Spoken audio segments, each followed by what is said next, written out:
Meeting of the Community Services Committee.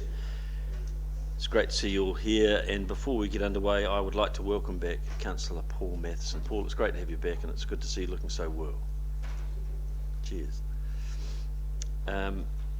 So firstly, apologies. We don't have any apologies unless anybody's heard to the alternative. We have everybody here, which is great. I'd like to confirm that the order of business is almost as set out. No, it is as set out on the agenda. We had a slight change, which I'll talk about in a second. Councillor Barker. Yes, Mr. Chairman, I just want to speak to the order of business.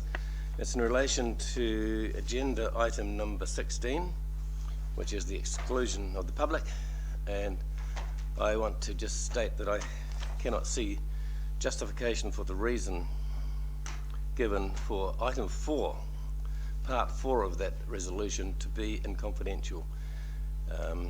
Thank you for that. I'll ask Mr. Ward to comment on that matter. So through the chair, the item in question is an ongoing relates to ongoing negotiations between parties involved in the campgrounds. Mr. Chairman, that is the very fact that at this stage there are no commercial negotiations. I can't release what's in the confidential section as to what the recommendation is, but the recommendation does not relate in any way to commercial negotiations at this time. Well, Councillor Barker, even that point in itself is something that I'm not going to discuss right here and now, and it's for that reason that it's sitting in public excluded. So I think the explanation has been made quite well, and I agree with it. So we'll carry on. Before we go any further, I'd like to welcome our two youth councillors to this morning's meeting, Annie Tonks and Joseph Allison. Welcome. I hope you enjoy the proceedings, and please feel free to contribute as much as you want to. We'd appreciate that. I'd like to remind everybody that the meeting is being live streamed, and can you make sure you use your microphones when you're speaking.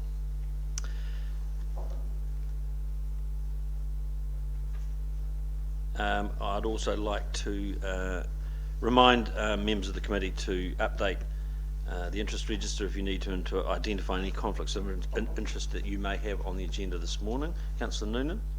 Oh, thank you, Mr. Chair. I just wanted to say that I will step out on item 5 on the public excluded. I have a conflict of interest in that particular item. We can note that, thank you. And we move on. Councillor Barker. I would give notice that I'm in attendance at this meeting. I'm not a member, but I will declare an interest in item number 9. Thank you, Councillor Barker. That's noted. We move on to item number 4, which is public forum. We have two speakers this morning in the public forum, both of whom are going to speak about the Stoke Community and Sports Facility. The first speaker is Steve Cross. Welcome, Steve. You know the drill here, 5 minutes of talking time, and then we'll have a chance for some questions. Cheers, Steve. Just make sure your mic's on. Thank you. Yeah, and good morning everyone, especially to Councillor Matheson. Nice to see you as well. Really good to see you bounce back. I want to talk about the Stoke Centre, and you've got a paper in front of you today which has got two bits of bad news really on that. One, another budget overrun, so that's the second one that's happened even before a sod of dirt has been turned on it. And the second bit of bad news, of course, is the St Barnabas land not being available. So those two factors actually weigh against the project again. And I think really when you weigh up what's happened on that project since it started, it's a good time for a review. And I'm suggesting today that this whole project should be left for the new council that comes in, and it should be subject to review to see whether the original objectives are going to be met by it, because it's now looking to be a very, very expensive project. One of the things that has happened, of course, is the effect of the resource consent conditions, and they seem to have been sort of brushed aside and ignored. But when you have a resource consent that says that during the rugby and cricket season, which is most of the year, on a Saturday, you can't have more than 50 people use this facility other than the sports people, then the whole utility of it has really been compromised. And this idea of it being a community centre and unavailable really to any sort of significant community event on the most likely day of the week, you have to weigh that up as well. So you've now got something which is blown out on cost. You've got something where the utility of it's been severely compromised, and any sort of development might have happened alongside it with land is now not going to happen. So I think you really need to take a good look at it and just start, and it should be put back to the new council, give them a chance before you go ahead with something that's as significant as this. The other query I have around it is the status of user agreements. And I know as of a week ago, at least one of the major users hasn't signed its agreement yet. And maybe Mr. Ward can give you an update on where those user agreements are, but you'd be foolish to go ahead with this and agree to go ahead with it without those user agreements in place. You're going to have no negotiating leverage at all if they're not in place. You know, if you don't have some underpinning foundation users, you know, the whole, this looks more and more like a project built on sand. And we haven't, some time ago I suggested you actually do a business case on this as well, and that's never happened. So I'm suggesting that this goes to the next council and proper review on it before you get any more committed. The budget situation is really sad, and it drives the hell out of me. You know, when the annual plan came out last year, the budget was 5.6 million. Within weeks, before the ink had even dried on the plan, it had increased to 6.1 million, and now it's 6.5. All of those increases are unbudgeted. I guess they come from the pots of money that are sitting around all over the place, but it's not as if the budget wasn't fulsome to start with. And that's one of the things that has always puzzled me about this whole project, is that when you look at it on comparables, it's a horrendously expensive building. Its current cost is $4,600 per square metre, which is way above any other metrics that you'd see for comparable buildings. And you know, if I look at other buildings around, Golden Bay Community Centre is going to be $4 million. And that's a bigger building, it's far more useful. It's actually got a sports hall where you can play basketball and stuff. This building's just like a medical centre or something. It's just got a whole bunch of rooms, meeting rooms. There's nothing that's actually all that utilitarian about it. Aranui Community Centre down in Christchurch, and this is Christchurch building rates where, you know, they're all inflated. That's just come in at 5.9 million. And again, it's another building which has got a sports hall with it and a whole lot of utilitarian areas. Well received by the community down there. They're all excited about it because they've involved youth. I've seen the opening ceremony and everyone was excited. There's no excitement around about the Stoke Centre. I've never seen a proposal like this that has generated so little interest. No one is actually excited about this because it hasn't ever had grassroots support. It's never come from grassroots. It's something that's really been imposed on the community rather than actually come out of the community. And again, I look at Mootry Hills, fantastically successful community centre. I don't know whether anyone's been there. You should get on a bus and go out and talk to the people out there, have a look at it, see how it works. It works fantastically well. I've talked to the people out there. They're thrilled about it. They have weddings, they have all sorts of stuff there. Again, it's got a sports hall. It's well utilised. It's got a fitness centre. They've got 120 members joined up their fitness centre there. Steve, you're coming close to your 5 minutes. That building cost 1.8 million in 2005. If you escalated it to today's price, it would be 2.6 million. So I just don't see the value in this building. It's some architectural masterpiece, and obviously the architects have, you know, you're paying huge money for the architectural effect. Stainless steel guttering,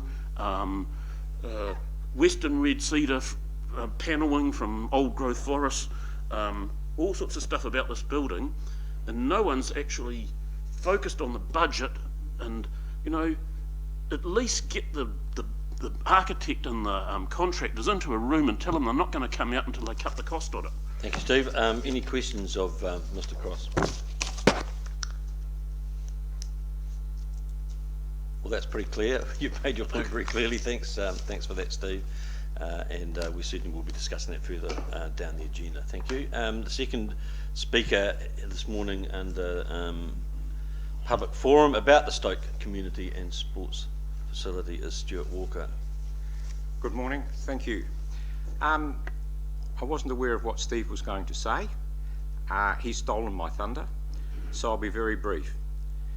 This project has already had an increase from its original budget some years ago of about $2.4 million. It's gone from 5.6 to 6.1, and now you want another 350. Really, you're not doing your homework. You're not up to date, and you're not really addressing the need. And I see here, page 91, professional fees, $760,000.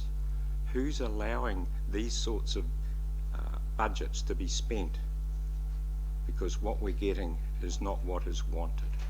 Thank you. Thank you, Stuart. Has anybody got any questions for Stuart? Councillor Laura? Thank you, Mr. Chairman. Thank you, Stuart. You tell us it's not what people want, but how do you know that? I do know that the sporting people that are involved are the only ones that are really enthusiastic about it. The wider community that I have spoken with at large are not in favour of it. There are considerable cost savings that could be made to a better overall performing setup, and my views on that are well known around this table. We need to save money. I believe that we can save money, and significant money. We can utilise the money that has already been spent on the planning of it. I have no real problem with the two-storey portion of it. The single-storey portion with the community involvement is where the issue lies. I think that it could be improved. Thank you. Any further questions, Mr. Walker? Councillor Copeland. Very much for your explanation. How would you see that improved, if I may ask? I think at this stage, the wider community would like to see two separate venues. I think that you've spent a huge amount of money to get where you are, so let's take the benefit of that. And so my thought would be to leave the planned two-storey portion for sporting codes, leave that as planned. You don't need a lift in it. Predominantly the people are sporting people. Let them use the stairs. The wheelchair access could easily be ramped up into there, so that would take care of that. You could, I mean, these are ideas that are just coming to my mind at the moment. The tennis courts, which is a big issue, they could largely stay where they are. You don't need the loading zones for the kitchens in the community area, this sort of thing. So, you know, your parking could be reassessed, which is a major issue. You've lost the opportunity to expand onto the St Barnabas property. So, you know, that's another big minus against the present thing. So, okay, you've spent a lot of money to date, but I think that it needs to be revisited. I'd like to see it initially go to full council for a decision on it, because one of your options is in fact to do nothing, and perhaps revisit the whole thing. Thank you. Any further questions? Thank you, Mr. Walker. Appreciate that. That's all for public forum this morning. We now move on to item 5 on the agenda, which is the confirmation of minutes as set out in the agenda on pages 9 through 16. Would somebody like to move? Hang on.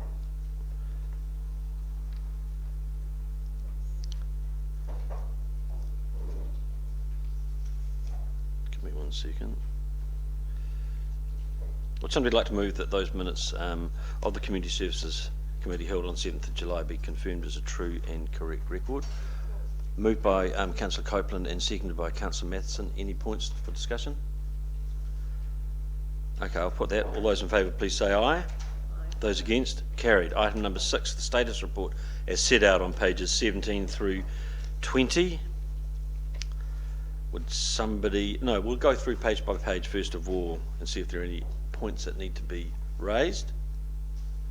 Page 18.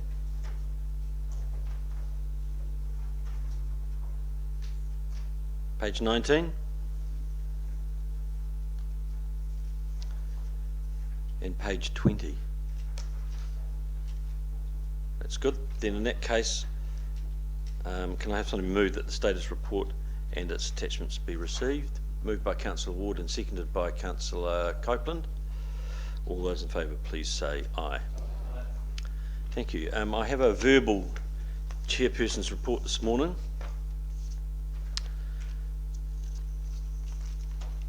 And just would like to say a few things.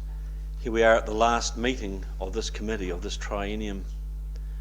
And indeed it's my last meeting as chair of this committee, a portfolio that I've held for 9 years. Under 3 mayors, 4 chief executives, 3 very different councils, and with 4 group managers of community services. I would particularly like to thank those managers over the years, Susan Coleman, Roger Ball, Hugh Kettlewell, and especially Chris Ward. I have really valued their wise words, their support, and their dedication to the role that they had. Chris and my deputy Gail Noonan and I have always worked together very productively. We've had some great meetings. And Gail, you are without a doubt a hard-working deputy. You're fully engaged with the tasks at hand, and no question you know these agendas inside out, as we've all come to learn. I valued our time together on this committee immensely. And similarly, thanks to all of the committee members and those other councillors who regularly attend these meetings. You've served your council and city very well.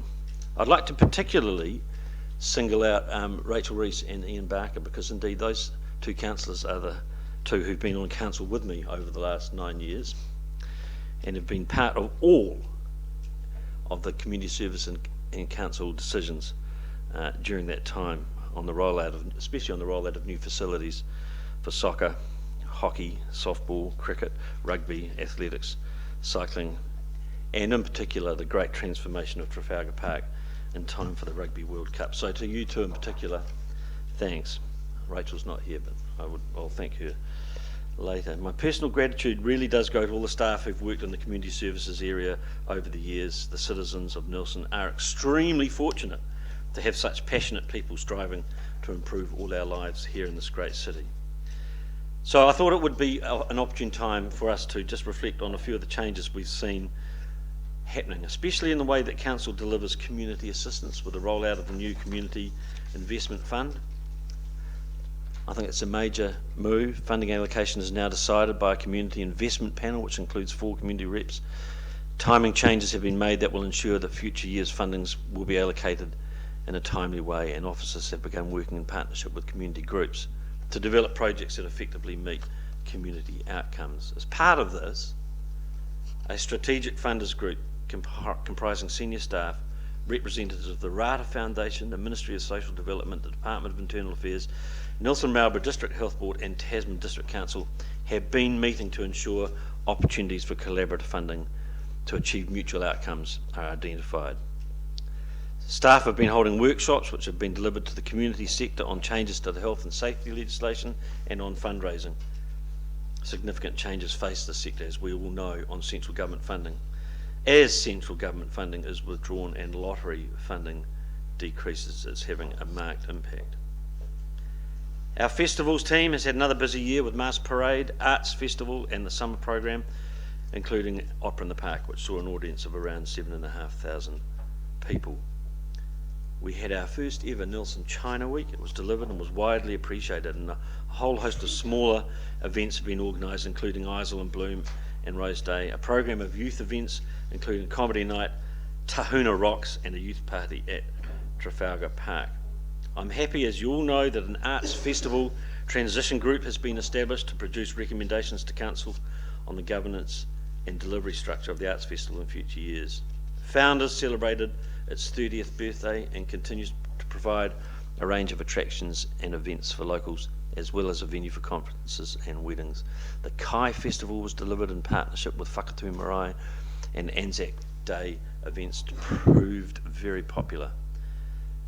I'd like to really pay tribute to the Founders Book Fair crew, who again had a very successful book fair with a 10% increase in sales over last year. That's a major contribution to council. As well, the decision to extend opening hours for the libraries proved popular with customers. The libraries continue to deliver a program of themed events throughout the year. Interactive displays, talks and resources have supported Adult Learners Week, Environment Week, New Zealand Music Month and Heritage Week. Heritage Week itself provided a great range of activities for all ages in our community around the theme of discovery, and the week saw staff collaborating on activities across Nelson's heritage sector, including performances at NMIT and a special tour of the Provincial Museum. As well, in the last year, 2 new artworks, as you know, have been commissioned and are currently being installed, so it will be a great opportunity to see the rollout of those. Let's go back a year to 2014-15. This committee saw the Brook Recreation Reserve management plan being developed. The refinery was reopened as a community arts space by Arts Council, run by Arts Council. There have been multiple successful World War I commemoration events. The Pipers Park mountain bike track was completed. We had the excitement of Nelson's involvement in the Cricket World Cup and associated community events out at the fabulous new Saxton Oval. After a period of time, we negotiated and put in place a new agreement with the Broad Green Society. A campground review has been initiated, as we know. The Green Meadows Sport and Community Centre was approved. And in the first year of this triennium, the suite of fundraising was undertaken, and that project was initiated, which will culminate in the reopening of that stunning facility on October the 2nd, and we're all looking forward to that. A new mountain bike track, the Widdershins Trail, was opened. The trail goes through Marsden Valley and the Barnacote Range and adds to the many mountain biking options in the region. And one of the things that I'm most happy about is that the Rutherford Park Development Plan was adopted. Now, that was a plan, as many of you will know, that sat around waiting to be finalised for a long period of time, and this significant achievement has led to great improvements on the riverbank and the amazing transformation that's happening right now down in the park. And I'm also happy that Small Bore Rifle Association have been temporarily relocated after losing their facility at the park, and are looking forward to their new facility at Saxton Field, with work underway in what is a joint project with Nelson Cricket. We've had other events: Arts Festival, Summer in Nelson, Heritage Week, Isle in Bloom, Rose Day and Kai Fest. And I would also like to say that Natureland continues to go from strength to strength. It's nice to see you here this morning, Mike. I had a great visit to Natureland last weekend and enjoyed seeing firsthand the amazing turnaround that Mike and Meg and their team have put in place. So I congratulate them on that. And I guess finally, we can't forget this committee's fascination with toilets, and great improvements have been made over the years to toilets at Buxton Car Park and at 1903 Square, down at the marina and in the cathedral grounds. So it's a big thanks from me as chair of this committee to all of you and to all of the people who've been putting in so much effort. To mark the occasion this morning, we're going to have a bit of a morning tea, to which you're all invited, all of you in the room. So thanks very much.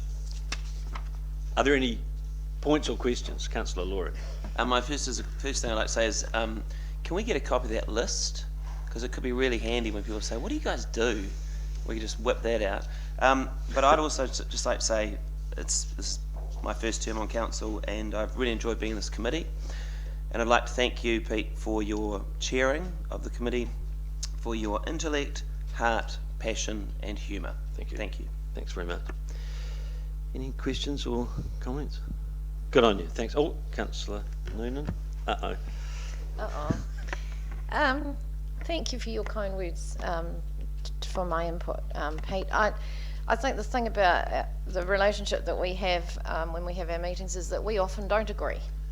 But actually more often than not, we don't agree. But I actually find that a good thing because I think that adds to the mix of the community and the community's views. And we've always come out with something in common, and we've managed to get a lot done actually from what you've done there. So I just want to thank you and Chris, because those meetings that we have fortnightly are, I think, an essential part of the operating of the committee and a good view and understanding of what's happening. And I think the list that you gave is quite impressive, and I think that as a committee, I think we've done a lot of work, so I'm very proud to be a member of the committee, and thank you for your directions. Thanks for that, Carl. Appreciate that. Let's move on to item. Oh, Councillor Ward. Yes, thanks to you, Pete, for your role in the committee. It's about 18 years since I gave up the same position, and at that time I remember saying that, you know, drains and sewers are extraordinarily expensive, and done badly they have the capacity to make our lives extraordinarily miserable. But they're not the ones that things that people actually make people's eyes light up. It is the sports centres, it is the parks and reserves and the walkways around the hills. It is the lovely stuff that happens. The stuff that very often is put, people will say it's our wish list, the kind of thing they really want. Others will call it our pet projects, but they are actually the things that make the city as lovely as it is. So thanks for your role in forwarding these over the last 9 years. Well done. Thank you. Okay, let's move on to the next item, item number 8 on the agenda, which is the 175th commemorations and legacy projects. So you can talk on this. Page 21 to 27. Thank you, Mr. Chair.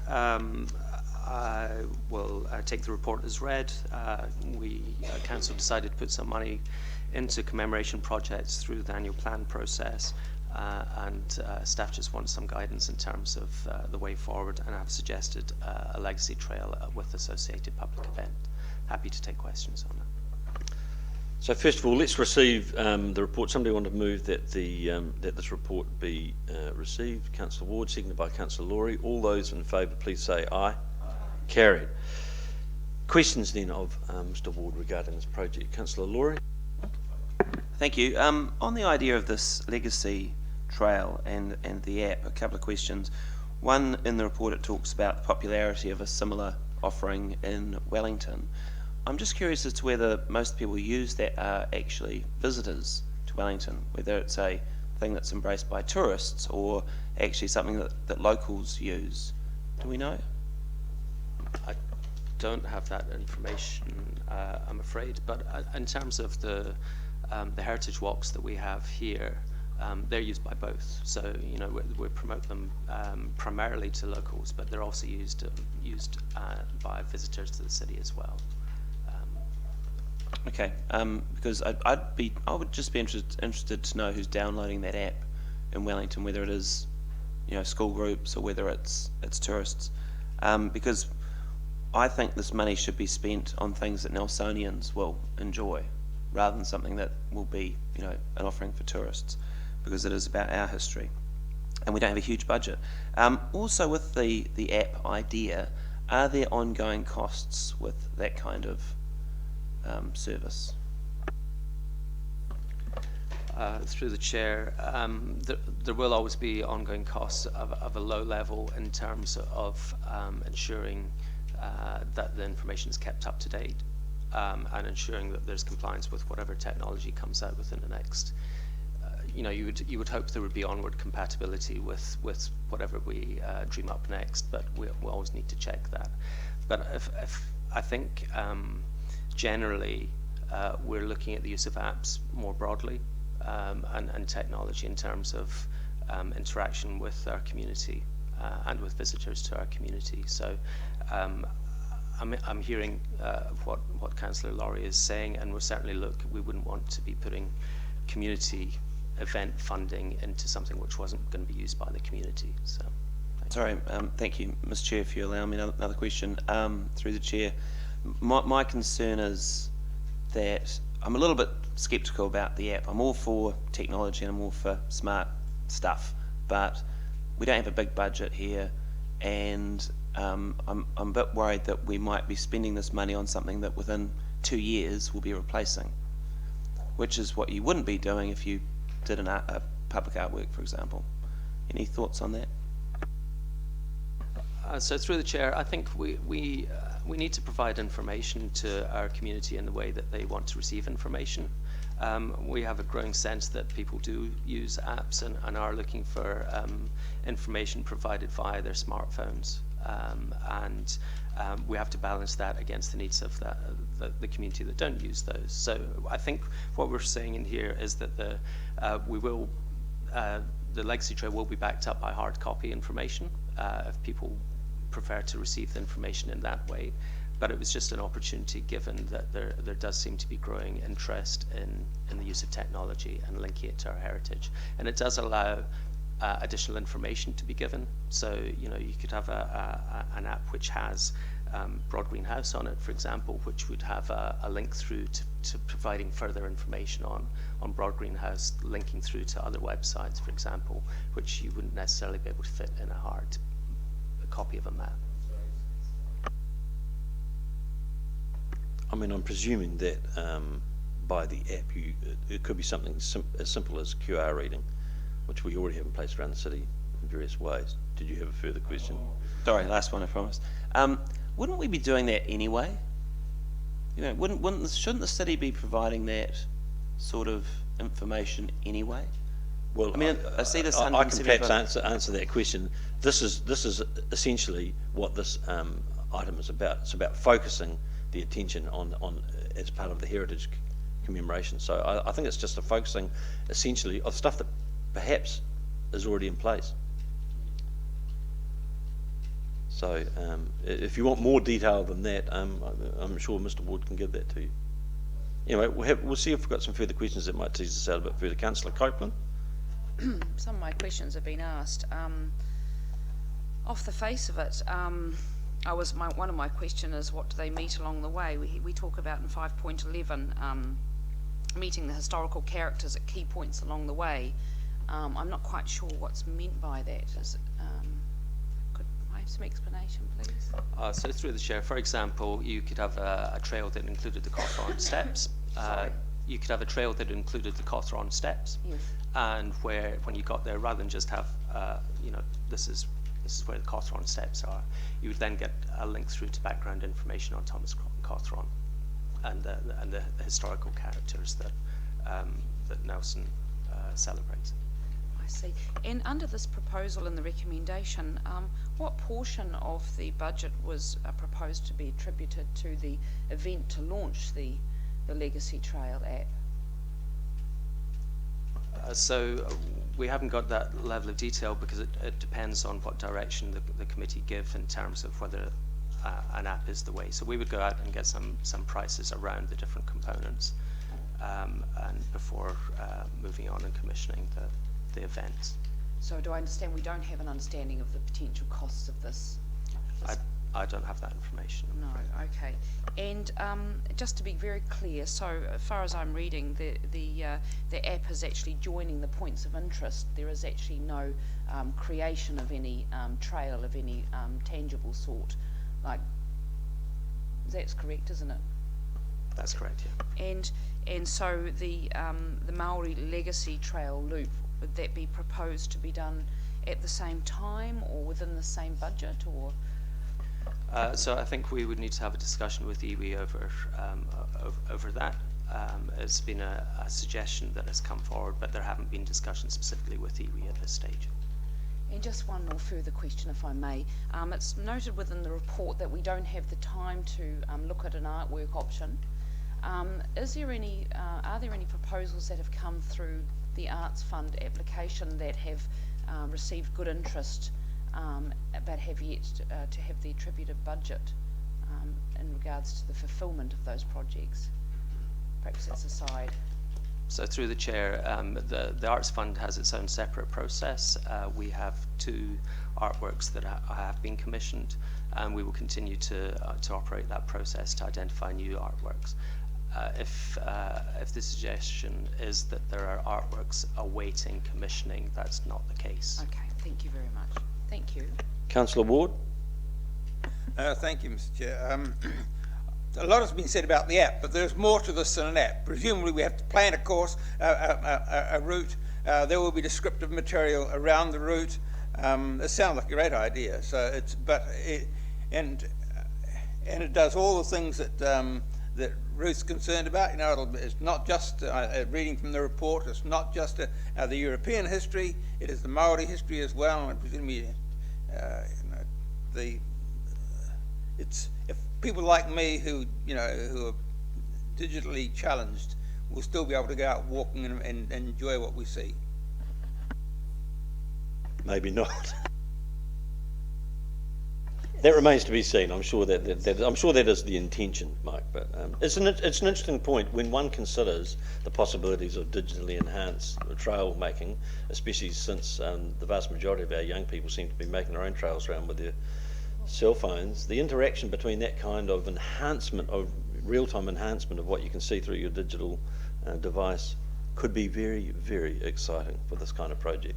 Anyway, something to think about. For clarity, Councillor Ward is exactly right. This is a trail for all people, whether they have smartphones or not. The information will be available to them. We will be providing hard copies of the trail. What the app offers is additional information on top of that, but it is a trail for all people. Thank you, Councillor Noonan. Thank you, Mr. Chair. Look, I'm just hearing some of the comments around the table, and while we don't have a budget, I'm just wondering if Mr. Ward might have a sense of what the proportion of the budget would be for this app, whether it's just it. I'm just thinking it's probably a very small part of the budget, and I just want to get a sense of that. Yeah, that's certainly the intention, and we will also be talking to the Nelson Digital Future Society, who have offered some assistance, which is a group of volunteers within the community that are really keen to support this type of development. So we don't see it being a huge cost. Thank you, Councillor Fulton. Look, I think this is a really lovely idea, and I guess in terms of that public artwork, I would have thought that potentially as part of the literacy trail there could be an attempt made to ensure that signage is artistic, and so that we're incorporating that into the literacy, into the trail, and particularly with literacy. I think that one of the wonderful things about the Wellington waterfront is it has poetry along, it has the literacy trail, and I think that people really enjoy reading words which are convey something about the area or the space, and that could be incorporated into the trail, that there's an artistic element in it. And I think we've done that pretty well with our signage around Nelson at the moment. I really enjoy our signs, and I think we're on the right track. But I see the public artwork being the signage of the for the trail, and particularly literacy being a part of that would be really great. Councillor Copeland. Follow-up question on that, if I may. So is there an intention to actually have physical signage along the points of interest? Are they actually going to be physically? So we're getting into a level of detail. I guess some of the points on the trail will already be signed. So this is linking our heritage. So I would imagine the majority of the points will be already signed. And we have a program of identifying other historic and heritage areas that would want to be signed as well. If I may, it seems perhaps we're in discussion rather than questions. No, we're not. We're in questions. Okay, so we're still in questions. We haven't got a motion yet. Come back to me when we're ready for. Okay. So any further questions? In that case, does somebody want to move and second this? Moved by Councillor Ward and seconded by Councillor Skinner. So I'm happy to take debate. Councillor Ward. Look, this is a really great project. It's not a hugely expensive one. We have lots of allies in the community to make it happen. We have a library, we have the best photographic collection around. That app's going to be, could be brilliant. Being able to see this stuff. We've got people to help us make it happen. And again, it's a bit like deja vu. One of the last things I did as chair of the committee was to actually work with the over 50 walkers to put together a booklet of walking trails around the city. And they did an enormous amount of work, measured them, talked about the points of interest along the way. It cost council almost nothing. And in fact, when my committee said, how are you going to pay for it? I said, we'll sell the booklet. And that's what happened. And so, this is just a brilliant project. It gets people out around their community. It gets them familiar with our past. When I read this, I thought, well, that's a really another artwork. Well, that will happen. Those will happen anyway. But this is. I can't think of a better project, to be quite frank. So well done. Thank you, Councillor Copeland. I also think it's a good project, and I'm especially heartened by the fact that it won't be taking the majority of the 40,000 in the budget. Having been on one of these sort of app-driven heritage trails, a trial at a couple of years back, what I was disappointed with was the dispersion. Everybody goes out into their own little groups again, and to me, a community celebration is very much about bringing people together to actually commune in the celebration, and that requires actually the joining together of quite a few people in one space. So I'm very heartened to see in the report that there is a clear intention for a community celebration around the launch of this, and I would very much hope that was quite some effort and thought put into that. Of course, I like the idea of period dress up in an historical precinct, long tables, anything that actually brings human beings together in one space, because particularly in this digital era, I think it is really important that we do have the opportunity, we take that opportunity when we can to actually bring people together. And just one last point, I was also interested to see the budget for the recent launching of the Fleet fireworks display was actually quite modest, and actually how much bang you can get for buck, and I would really hope that we put some proportion of this 40,000 into some such memorable community celebration. Thank you very much. Councillor Barker. Thank you, Mr. Chairman. Yeah, for many years there's been audio systems available where when you go to places of great note, you listen to the items of interest on the audio. This is one step further, and this is, I think, really, really interesting for an affordable project, that you'll be able to go to each of these places, see and hear audio, but visual, videos, the lot. I think it's brilliant, and I think it will be a very good thing to do for the 175th, I should say. So I support it. Okay, thank you. Joseph. Through the chair, concerning the application again, do you think there would be any way of incorporating augmented photos into the trail? So if there was a building that used to exist along the trail, let's say, if you brought up your phone, it would actually exist in the phone, so you could see the photos. And I was certainly going to comment on that, Joseph. It's one thing that I would really hope one day we would be able to do. Yep. I've seen that in Christchurch, where you can hold it up and you can go around in real time and see what used to be there. It's a very, very exciting thing. So yep.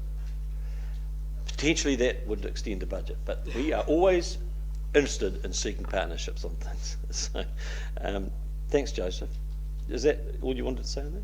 Cheers. Good point. Councillor Laurie, then Madam Mayor. Thank you. A couple of points.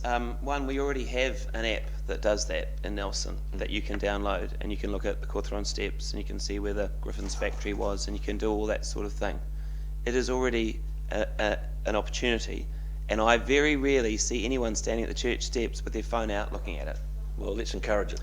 So that's my first thing I'd like to say. Yeah, sure. I understand why apps are exciting and why people want to get into them and things, but I kind of think we should be doing that anyway. And I see this as an opportunity to do something that celebrates our 175th anniversary. So I think that thing needs to be something permanent that everyone can enjoy. They don't need a phone or an iPad, or they don't need a pamphlet. It's just there, which is why I'm in favour of a public artwork. And I'll explain a bit more why. $40,000 doesn't buy you a lot, but it can buy you a decent public artwork, and it could buy you an amazing mural. It could buy you an incredible piece of urban art. You think about the Aotearoa mural on the waterfront. Think about how many people have taken a photo of that, tweeted it, shared it on Facebook. That is like a calling card to the world, and we have the opportunity to do something like that. So I would definitely prefer that. I hear Councillor Fulton and what she was saying, but again, that $40,000, it isn't a lot of money. I want us to spend this money doing something that we can enjoy for a long time, and that will get the attention of the rest of the country. And I don't think an app's going to do that. So I would put up an alternative recommendation, which would be that the council approves the creation of a permanent public artwork celebrating Nelson's 175th anniversary. So you bring this as an amendment? Amendment? Yep. Can you give us the absolute wording of the amendment, please? So the first part I'd keep, we received the report, and the second part says approves the creation of a public artwork celebrating Nelson's 175th anniversary. So we have an amendment that is moved and seconded, which would potentially replace the original motion. People wish to debate the amendment? Councillor Ward? If I thought we were going to get another mural like the one on the powerhouse, I'd say go for it. But since the mural on the powerhouse was painted, we have put up an awful lot of artwork. And I would suggest not one of them comes close to it. Those things just happen sometimes. You can go out and you can find an artist and say, do us something brilliant. And sometimes they do something brilliant. The chances are that isn't what we're going to get. The chances are we're going to get another good piece of art, but nothing as iconic as the windows on the powerhouse. So, whereas, you know, I would go for something that actually does have longevity. It is there, it is walked over regularly and frequently. It'll just be one of those trails and well thought up. So I'm going to be opposing this. I'm an artist. I'm about to retire from council, could put up my hand to produce pieces of artwork, but not for this one. Thank you, Mike. Thank you, Mike. Mayor Rees? Oh, thank you, Mr. Chair. I found this report really interesting. I want to say that I'm a little bit roundabout as to what I'll say is I'm not supporting the amendment. And I love public art. I absolutely adore public art. And we've got some good pieces in our city. But the ability to create public art is there for us at any time. With a proposal where somebody comes forward with something that absolutely excites us and we say, yes, that would be wonderful for the city. I think to say we have a budget and we want to commission a piece of artwork and we want to get it in for this date runs us the risk of producing something that is good, as Councillor Ward said, but not necessarily something that is going to excite the city. What I like about the proposal that is here is that it is for all ages. It celebrates something that is special about our identity, our heritage. We have a rich, varied, wonderful heritage. It's about bringing people together for celebration. It's about people being out in the outdoors and in the city and walking and creating and understanding what this place is about. And when I looked at this, I actually thought it was the building block for something that I think Nelsonians would participate in, and that's guided walking tours. And this to me looks like the building block of that. And those of you who have travelled know how enjoyable it is to go to a city and be hosted and walk, and the increase in walking tourism and where it is at. And that's not just good for those who visit. What it does is it engages your community in giving back and telling the story, and that's an exciting thing to do. If I think about the number of people in our community that are looking for opportunities to volunteer, I could see, not too far away, our customer services centre being the meeting place, or the visitors information centre being the meeting place for walking tours of Nelson, and that would be exciting. I won't speak again to the when we get round to the main parts. I'll just speak now, Mr. Chair. I would just like to acknowledge Councillor Ward and say, Councillor Ward, those wonderful books didn't realise that you were the instigator of those wonderful books, or the collaborator. But I have to say that I used to spend time playing a game with my children on the weekends, where we would get out those books and we'd say, pick a page, you go, put your hand in, and we'd pick it out and off we go, and that's where we go for the day. And that's what we did for many, many years. They're great walkers. They've walked all around the world now. Thank you very much. Councillor Copeland? Yes, I've heard some of my colleagues talk and speculate about the piece of art being not good before we even have looked at what that piece of art might be, and so I have to dismiss that as pure speculation, that what we could potentially produce would be unlikely to be of a good standard. No, I'm not saying you did, but I'm just saying that, you know, there has been questions around the quality of the work, and not all qualities can be as good as on the Powerhouse, but I beg to differ.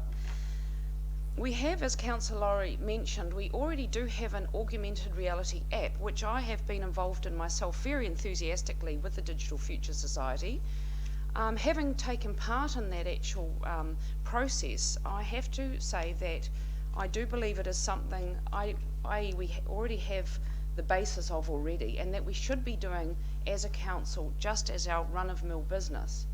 This is an opportunity to really put something on the map. We have water tanks, for instance, on the way to the waterfront precinct, which we have been looking at putting some mural work on for many years.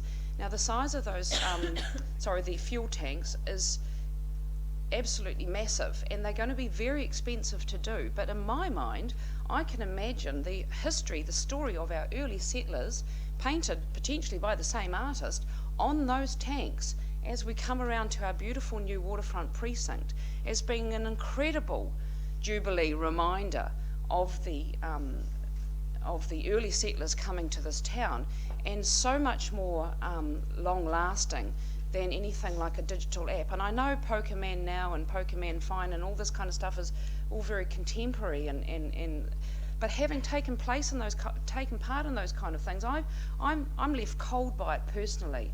I believe that should be part of normal council business, and that should be normal heritage fund spending, and we should find other pots of money for that. But for something like this, I would like to see those fuel tanks painted finally, and giving us a proper entrance to that waterfront precinct. I know the artist in question from the Powerhouse has been dying to do that for some 25, 30 years, and here's an opportunity we could actually say, get on with it and do those fuel tanks.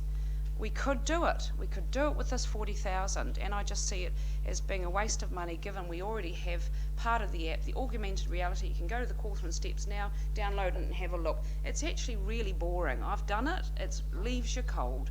We could spend the money on that, but I think we've got better things to do, and we could really maximise the entrance to our waterfront through this 40,000. It's a fantastic opportunity, and I would encourage my colleagues to support us and think outside the square, and let's get something happening. I appreciate your comments, Councillor Copeland. I just would like to suggest that there may well be other mechanisms for trying to give direction to the kind of thing that you're talking to, in terms of giving a heritage direction to future artworks, or indeed to aspects of the CBD enhancement. So I would hope that we weren't confusing two separate things here. This is a relatively limited budget. Even in the world of rolling out of public artworks, I would have thought that $40,000 was quite limited. So, well, okay, that remains to be seen. I've got Councillor Noonan and then Councillor Laurie. Thank you, Mr. Chair. Look, I think there is merit in, I'm speaking against the amendment, but for the original, which we'll get to, I guess. The reason why I like the app idea is that it is an interactive option, and we obviously need to make it a better interactive option. I mean, I imagine the launch would have people that are dressed in period costume that may actually be doing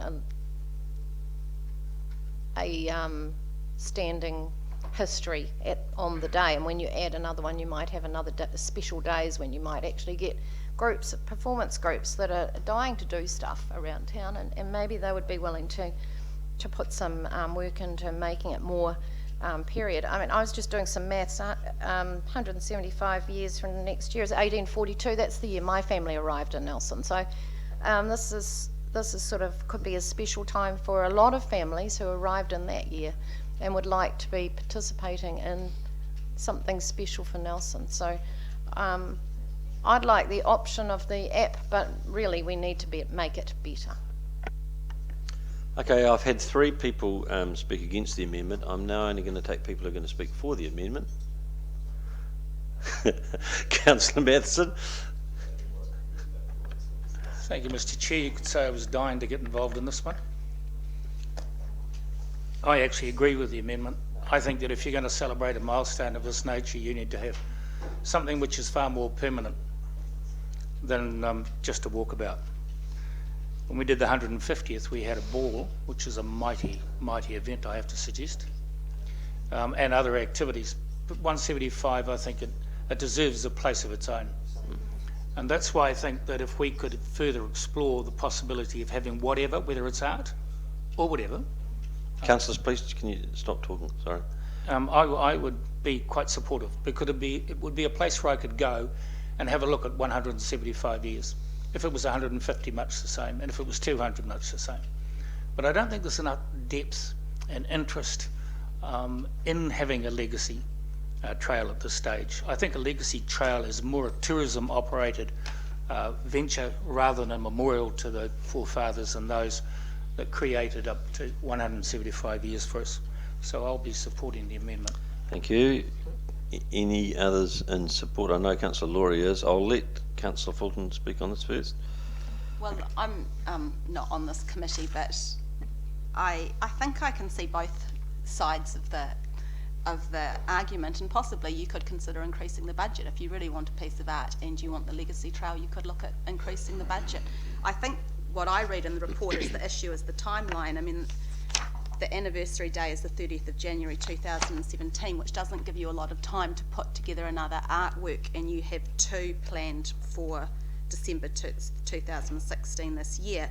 Potentially, could one of those be used as the anniversary artwork and delayed? I don't know. The other one plan won't be ready until June 2017. So I think the issue is around the timeline of having an artwork ready for that date. I guess when I heard Councillor Copeland speak about Pokemon, I thought to myself, well, possibly part of the legacy trail is that you would ask school groups to develop an app which had some fun and some something like Pokemon in it, because I have never seen my children suddenly took on this whole new interest in walking just to find Pokemons, which is kind of cool for the youth of Nelson to have them out. And if it was incorporated and became more of a game, then the legacy trail could really get people out and about and potentially connecting.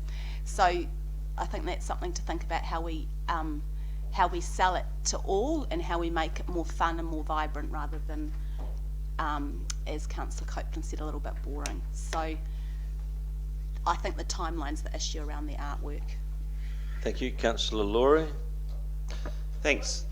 Sorry? Have you already spoken? Oh, you've already spoken. I'm not going to have you speaking again. Sorry, man. Councillor Skinner. Cheers. I'm not supporting a Pokemon app, but there's some good Pokemon characters around the table, including myself. A legacy trail. I'm supportive of what the original of the legacy trail, and in a sense, it's like in 5.13. It includes permanent markers, etc., and draw attention to some of the historic areas around Nelson. And there's a lot of wealth of knowledge, especially from a 65 and over, of Nelson, and a lot of knowledge. A lot of knowledge there. It has moved this town forward and still moving this town forward. So some legacy trail as outlined in this report, maybe not so much as an app or a Pokemon app as some are nicknaming it, but I'm supportive of the original recommendation to a trail just to help us all recognise some of these landmark places, and we've got a bit of time up our sleeve for it, but not 40,000 on an artwork. Councillor Barker. Thanks, Mr. Chair. I'm not on the committee, but I just would say that I still support the legacy trail concept. The reason being, there's not enough time to do an artwork properly. The council put its hands up 2 terms ago and did 2 pieces of artwork, the bottom of Trafalgar Street and Miazu Park. I don't think they've achieved anything like what we'd be hoping to achieve with the 175th. To rush something like that is just being silly. And had a significantly bigger budget, I might. Councillor Laurie, you definitely want to say something, don't you? That would be wonderful if I'm allowed to. Well, please keep it brief. I really want to Very put brief. Okay, the very brief thing is, everyone's getting hung up about the date. So everyone's getting hung about having to get this thing done by anniversary day. It doesn't have to be done by anniversary day. It just has to be done next year. Okay. Next year Yeah, is the 175th. Thank you for that point. Okay, we need to move ahead. I'm going to put this amendment, and can we just have a reading of? Have you got a copy of the amendment? Could we have a reading of the amendment?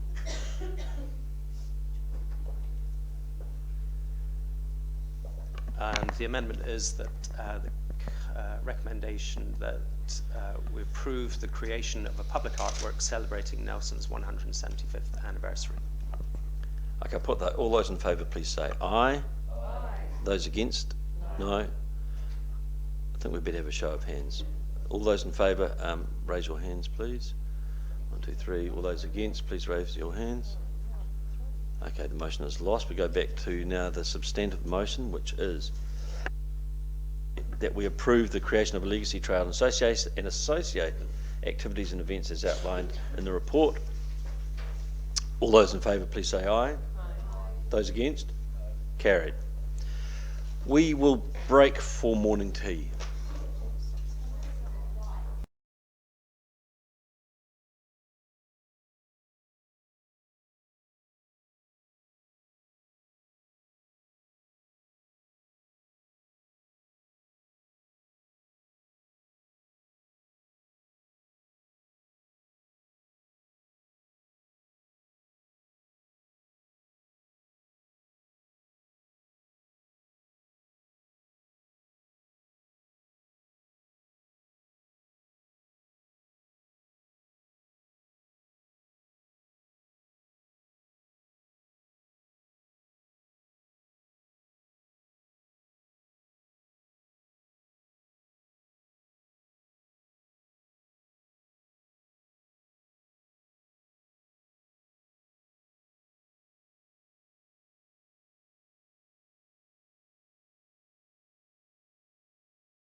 Seats.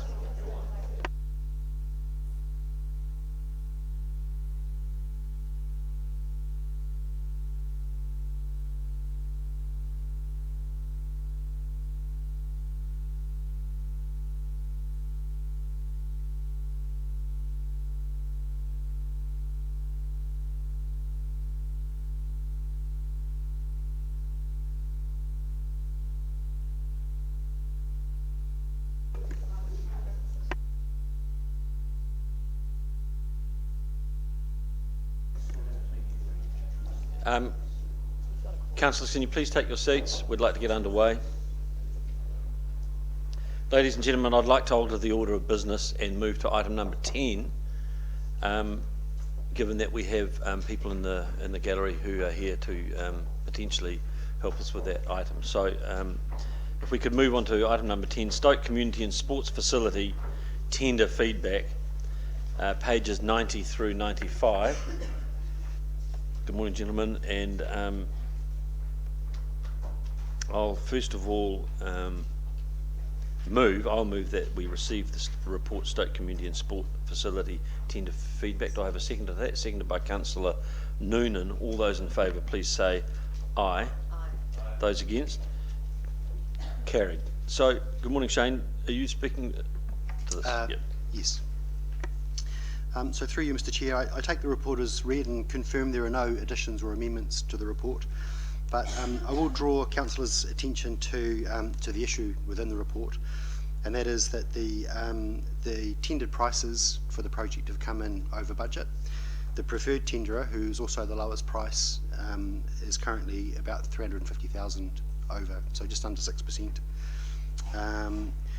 Looking at the schedule of items within the tender, generally we're within the plus or minus 5% that we would expect of the tender value, except for mechanical, which refers to the heating and cooling of the facility, which was quite underestimated by about 50%. So the report proposes three options. One, to approve the additional funding, which will enable us to award the tender to the preferred tenderer, or not to approve the additional funding. We've also itemised some recommendations that would reduce the scope of the building and bring the facility within budget. So I'll take any questions. Thank you for that. I'm sure we will have questions. So we have Councillor Noonan, then Councillor Matheson, then Councillor Laurie, then Councillor Barker. Thank you, Mr. Chair, and thank you, Mr. Davies. I just want to ask a little bit about the difference in the budgeted amount, and then we have a QS go over that budget, do we not? Through you, Mr. Chair, that's correct, yes. Okay, so 50% is quite a lot, especially when we're talking about this amount of money. I'm just wondering where we got our original figures from and whether we can access something from elsewhere that does fit that budget. Through you, Mr. Chair, the figures came from a consultant that prepared that design, and we're having discussions with that consultant about the difference. So I'd prefer not to talk about that further until we've been able to have those discussions. But in terms of the mechanical portion of the tender, what has been proposed is it's a green heating cooling system. So it utilises inverter technology that senses the temperature within the rooms and adjusts it very gently to ensure that there's a consistent temperature, either higher or lower. Enables the rooms to be closed, so it doesn't require windows or doors to be open to allow circulation of air from the outside to the inside, which means that the facility can remain quiet to the outside, so it contains noise. Yeah, and coupled with other environmental features like additional insulation within the walls and double glazing and other components like that, it means that the heating and cooling of the building is very efficient, so more comfortable for the users. Yeah, sure. So just subsequently to that, I was just thinking that whether the person who did the first quote and then the check on that, whether they've got access to something that differs from what the tenderer has used in their tender. Is that clear, what I'm asking? Through Mr. Chair, I think so. We have discussed with the preferred contractor and the subcontractor who would provide the heating cooling element of the contract to ensure that that what we're proposing is fit for purpose and that the costs are as low as they can be.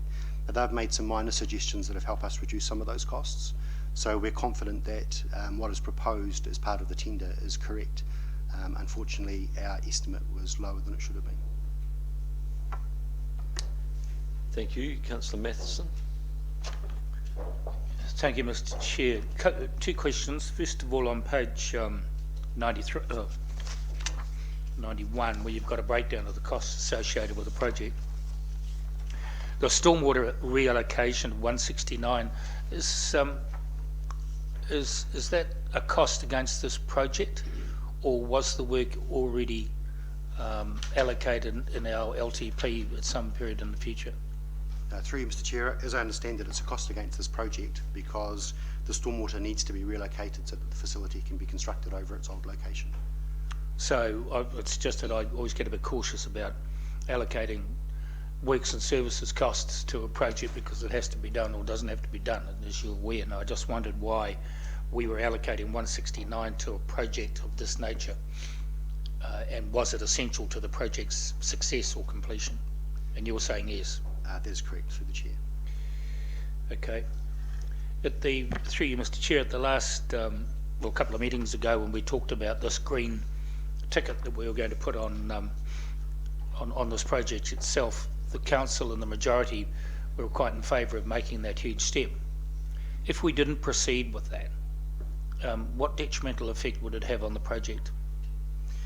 Through you, Mr. Chair, the options would be that we have sort of radiant heating, electrical heating, so there'd be an increase in heating costs or electrical costs.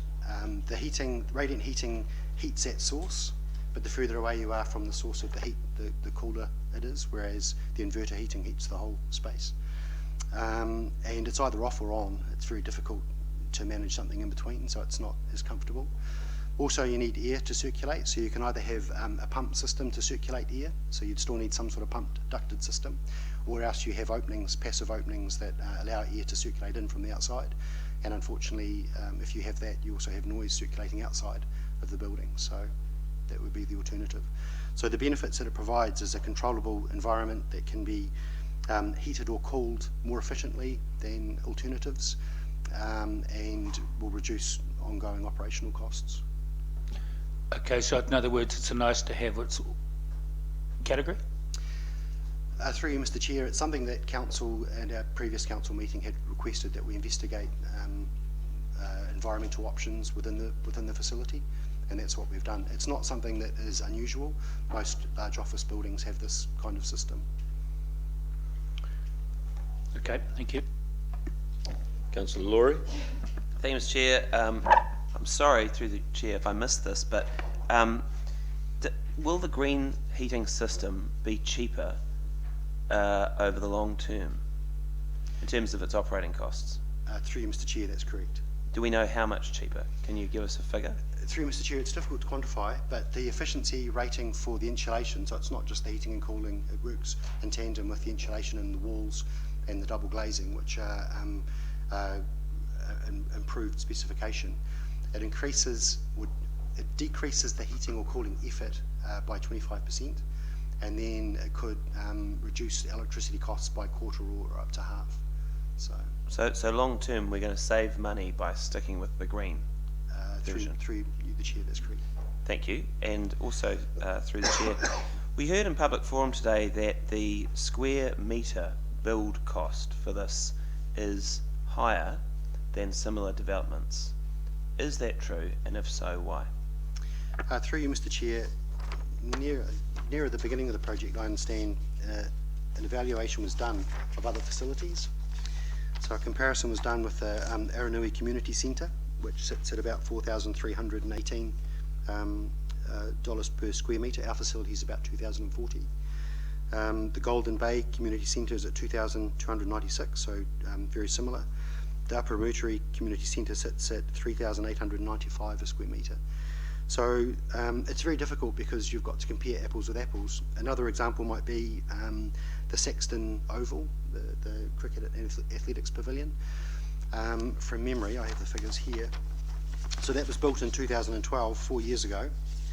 The square metre rate for that facility in 2012 dollars was 1,591 metres squared. So in today's money, that's probably closer to 1,750. And they're quite different facilities. So the Saxton Oval was an attractive tin shed, effectively, whereas this building is it's a smart facility. An award-winning attractive tin shed. No Yes. less. So through you, Mr. Chair. So that, because the square metre figure that was thrown at us in public forum today, I think was over $4,000 a square metre.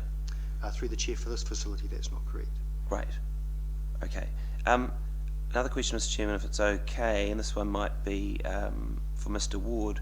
It talks in the report about the St Barnabas land, and it says that the diocese wish to retain the land for future growth. I'm just curious, do we have any idea what that future growth might look like? Because Anglicanism isn't really a growth industry right now. So do we have an idea of what they're thinking? So my understanding is, through the chair, is that isn't a completely accurate description. My understanding is that through this process, the Anglican diocese have realised that they don't have a strategic response to offers of when there's a land purchase involved. I think the diocese want to go away and do some thinking about their, much as we've done with our strategic property review, and to understand their land holding, what future growth might be, what future demands might be on it. And so the message is, at this time, they're not prepared to sell. Once they have completed their review, there may be an opportunity in the future. Right, so to get biblical, it's not set in stone. It's good to know. And just another really simple question, if it's okay for you guys. One of the other things that came up in public forum is this thing doesn't even have a sports hall. Doesn't even have a sports hall. You're building a community recreation centre. It doesn't have a sports hall. What's the simple answer to that question? I think I know it, but Through you, Mr. Chair, I'm not sure I can answer that question. Mr. Ward can help. So the council has clearly invested significantly in Saxton Field as the premier sports facilities in the region, and we've got multiple sports venues down there, and we also in town have the capacity in the Trafalgar Centre. So the idea of producing another sports facility outside of Saxton Field and Stoke is probably not very efficient. great, thank you. Thank you, Councillor Laurie. Councillor Barker. Thank you, Mr. Chairman. Yeah, I just wondered if you can help me out. What is the square footage cost for our project? Through you, Mr. Chair, $2,040 per square metre. Thank you. Sorry, can you repeat that? Through you, Mr. Chair, $2,040, 2040. Where did the 4,600 figure come from? Oh, thank you. Councillor Barker, you finished? That's all. I just wanted to have that point clarified. Councillor Copeland. Following up on the public forum theme, just wanting to clarify a couple of points as well. It was also mentioned in the conditions of the resource consent about usage on Saturdays or weekends, limited use for community. Can anybody give me some commentary on that? Through you, Mr. Chair, I'll ask Mr. Olverson to answer that question. The resource consent says that on a Saturday in the sports season, we can only have 50 people using the community centre itself between 9 o'clock and 5 o'clock just on a Saturday. That doesn't include the sports groups who are using it already, and that wouldn't include the people who use any cafe. We disagreed with that, but we did acquiesce with that. And when we get the building built, the first thing we'll do is get a survey done of actually how we use the cafe to make sure the car parking complies with what we expected it to, in which case we'd get that relaxed. So, I understand, excuse me, that through you, Mr. Chair, so that it is still possible to use the cafe on the Saturday as the resource consent stands at the moment. Correct. that's fantastic. Subsequent question, if I may, regarding the business case. I presume we've done a business case for this project, as we agreed to do with all our new projects some time back. We have? Correct, yes. That has been completed. I just wanted to double check on that, having had that raised in public forum as well. And just one final question, if I may, through the chair. The actual size of the main hall facility, or the main divisible room, do you have the square meterage of that? 182 squares. Sorry? 182 squares. 182 square metres, so actually quite a large open And it is subdivisible. open space. So that would be quite sufficient for anything like yoga, tai chi, or any other kind of Pilates group. Through the chair, correct. Absolutely. Thank you. It's nice to have you back, Councillor Matheson. So, Councillor Fulton. Sorry, you finished, Councillor Copeland? Councillor Fulton? Thank you. I just had a quick question to clarify that the green heating and cooling system includes solar panels. Through you, Mr. Chair, I'll pass it on to Mr. Olverson. In our cost savings, we've actually taken the solar panels out, but the hot water is generated via the heat pump, the HVA system, so it's a very efficient way of heating the water anyway. So just a follow-up question, why take the solar panels out? Shouldn't, as a council, we be leading the way as being a solar city? Through you, Mr. Chair, in my report I referred to an adjusted tender rate. So at the start of the negotiation with the preferred tenderer, we looked at any items that could be improved or lead to a saving without reducing the scope of the building or the requirements that council had for the facility. And some of the things that were offered up included the solar panels in this case, because the benefit that they provided was still provided through the e-heating and cooling systems and the insulation and the facilities that Mr. Olverson has referred to. So there are a few items that were amended. For example, the cedar panelling that was referred to earlier has been replaced with a cheaper alternative that looks the same. So we've done some, made efficiencies there, working with the contractor who is an expert at the materials. So. Subsequent question through the chair. So what would the cost of having solar as part of the build be? What would the additional cost be?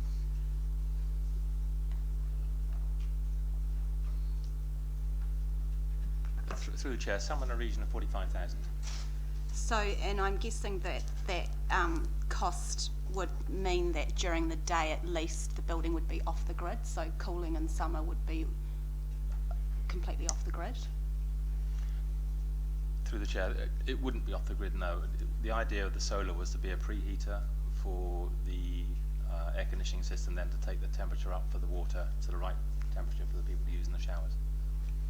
So it was never going to stand alone and do the job. So it was just for water heating, it wasn't for...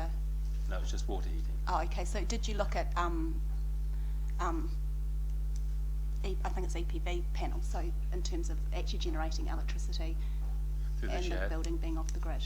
Yes, we did. Yeah. It wasn't practical or cost effective to use them to the extent we needed to. Wonder if maybe we should be talking to Solar City about it. Oh, this is a separate issue really, I think, Councillor Fulton. Councillor Skinner, sorry, Councillor Fulton, have you finished?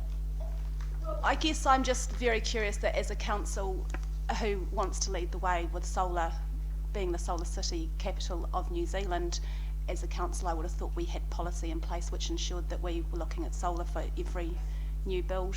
Well, Councillor, that's not on the agenda today, and we have had plenty of opportunity to bring up that issue, I would think. I wasn't aware, so I'm presuming everyone else was aware that solar had been crossed off then. Phyllis, were you aware?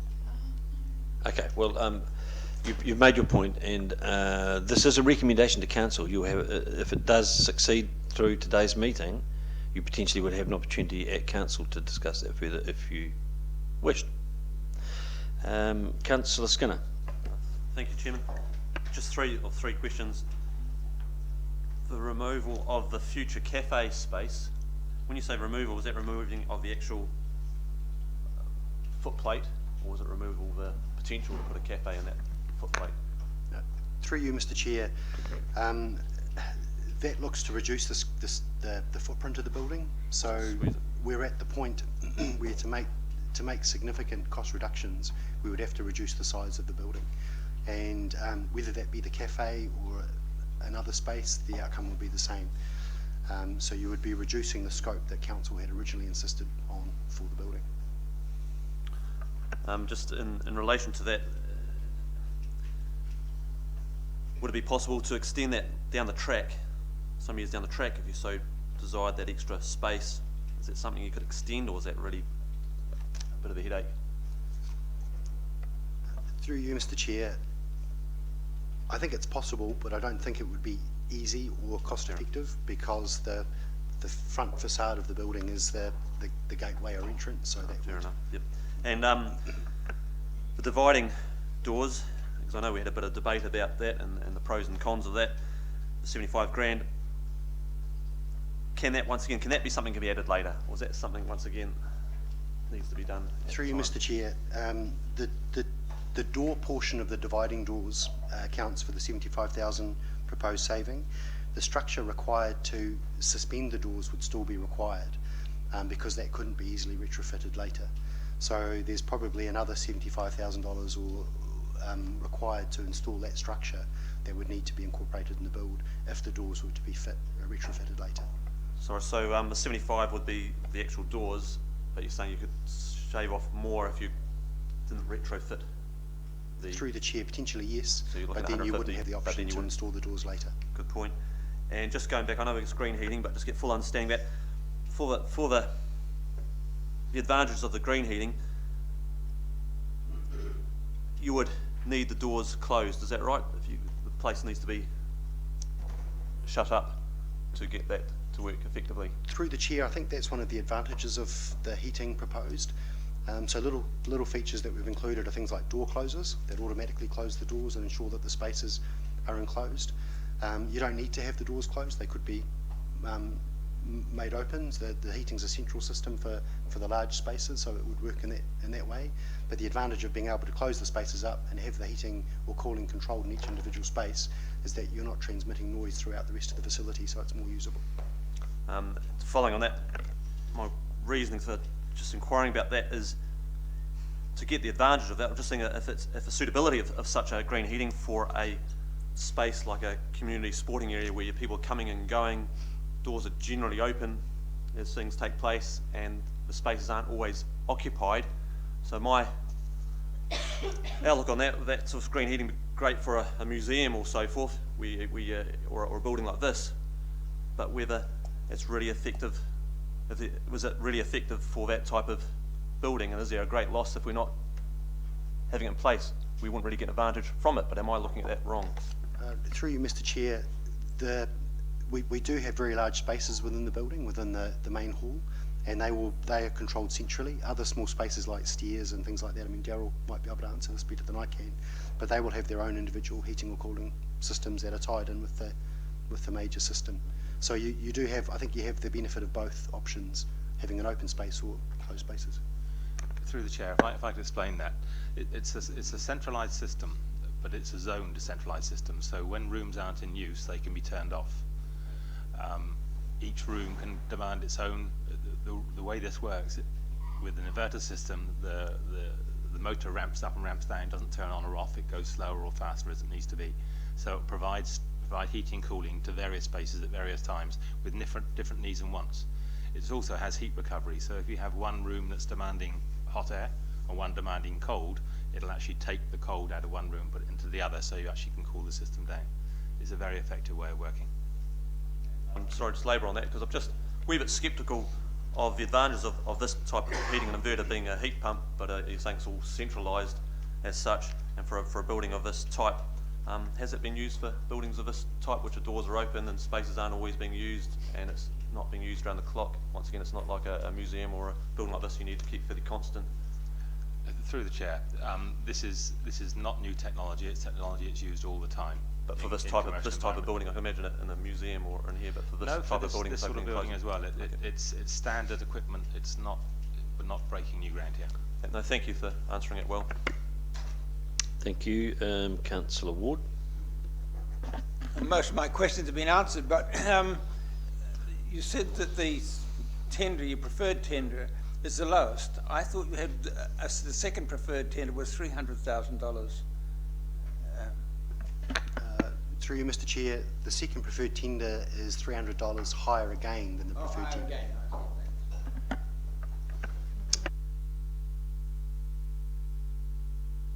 Thank you, Mr. Chair. I've got two questions. They relate mainly to design, and you've given us an option here about reducing the floor area of the building. I am interested in what that may do to the design. Through you, Mr. Chair, we have our architect, Mark Barron, in the gallery. I wonder if that's a Probably a question for the better answered architect. by him. In fact, I might have I'm three, happy for that, I might yeah. have three questions now for this race. Mark, are you prepared to comment?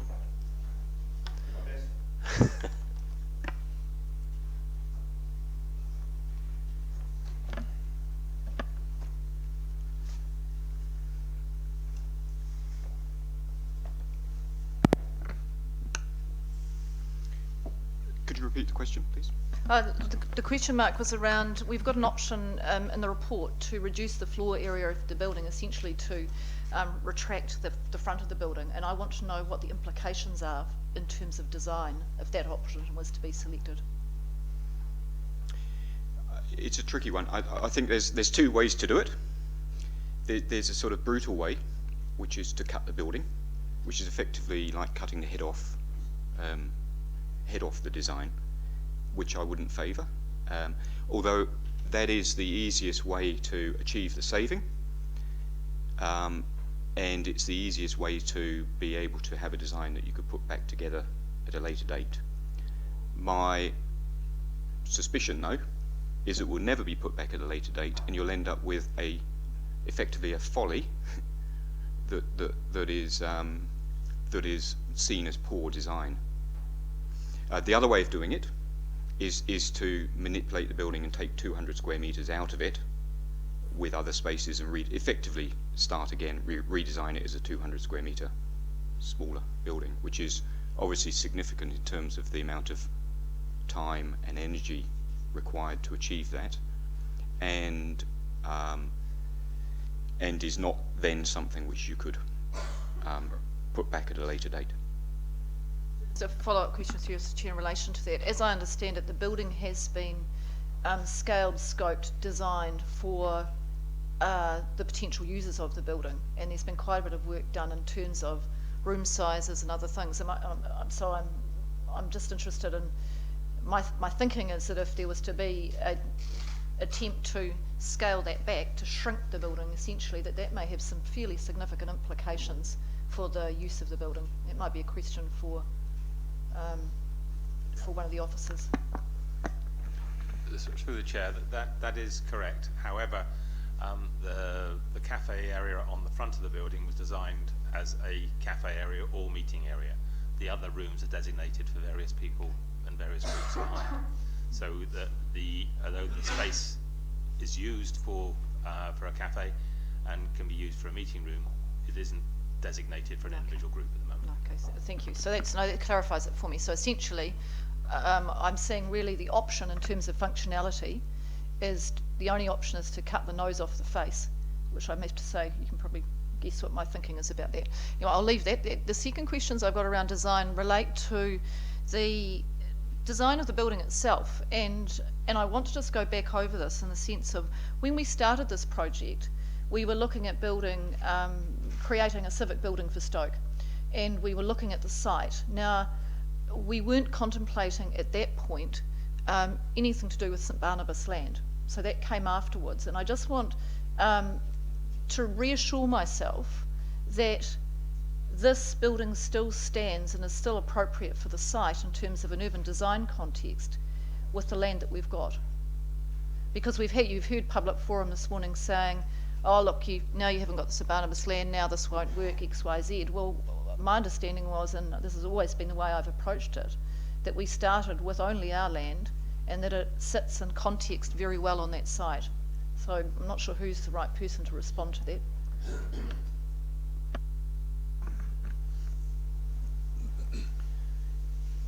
We've always been clear that this has been designed and is not contingent upon any other areas of land required to make it work. So there is no effect.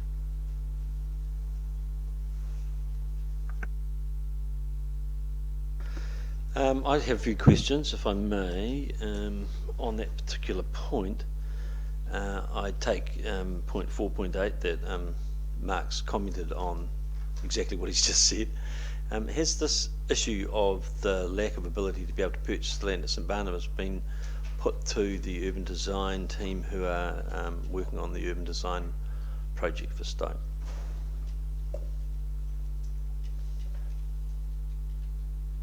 Through the chair, at this point, no. Okay. Now the notion of purchasing that land was one that came up extremely early in this process. It was right at the beginning of the term.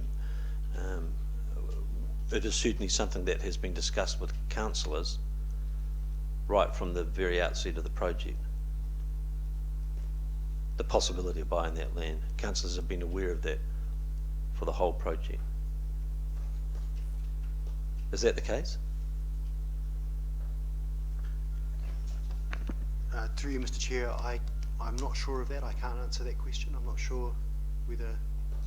Because I go right back to the workshop that we had that was held in St Barnabas, in the back room of St Barnabas, regarding the Stoke Urban Design Project. We went for a walk around the site and looked at the possibilities and looked at the house and looked at the land. And right from the outset, it was in councillors' minds that there was a possibility that the St Barnabas land might one day be able to be used for urban development around this proposed Stoke Community Centre. That is correct. Well, it's an assumption that I've made. Your comment under 4.8 that the architect, and I'm sorry, Mark, because you're here, but it does say that in no way affects the location and design of the proposed facility, as neither of these were contingent on the purchase of the adjoining land from St Barnabas. Surely that is something that councillors would want to have an opinion on, or would have an opinion on whether they thought that it in no way or did or didn't affect the functionality of the building. Through you, Mr. Chair, I think the opinion was based on a design opinion that our architect had in terms of the functionality of the building and space. Thank you. Further question. If indeed, just for a notional point of view, we did go back to the original plan, which was that the Stoke Rugby Club wanted to get facilities on that side of the road adjacent to Green Meadows, and that the potential was to improve the tennis facilities at the same time. If we went right back to that notion, and this follows on from the Mayor's question, is there any portion of the current design that could be used to go right back to that, to a much reduced scope, that is of improving facilities for the users of that area, tennis and rugby? Or would, well Mark, have you already answered this, you would essentially have to start again? Through you, Mr. Chair, I think that would be the case. I'm struggling to answer this question because I'm not aware of what went on in the very early stages of the project, but certainly in terms of our report. Okay, that's enough for me. The last question for me is regarding the 765,000 professional fees. What proportion of that has already been expended?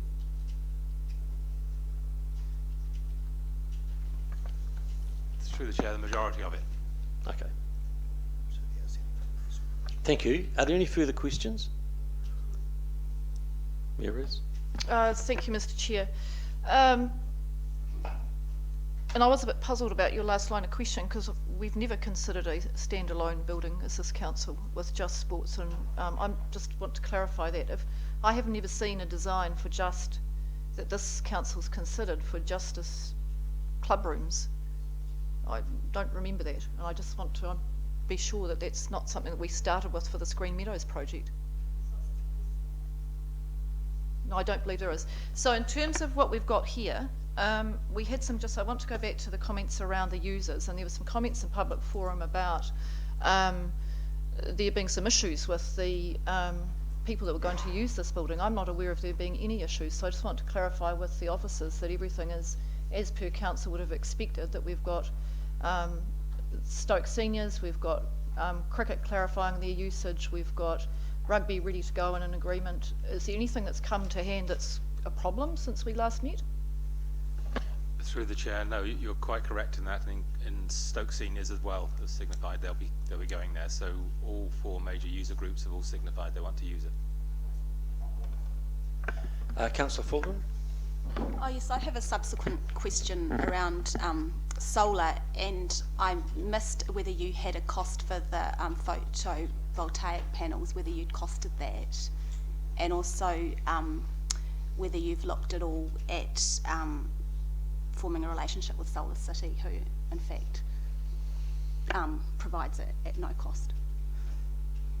Through you, Mr. Chair, just to reiterate our earlier comments that photovoltaic cells and alternative sources of solar energy generation were looked at the beginning of the project, and they were rejected because they weren't cost effective and they didn't provide efficiency to the building that would be of benefit. So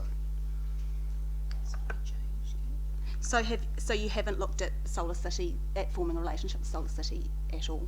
Through you, Mr. Chair, no. Is it possible to do that at this late stage? That's certainly. I don't think that's something that we're considering today, Councillor Noonan. Sorry, Councillor Fulton. I think you're going beyond the brief of the recommendation that's lying on the agenda.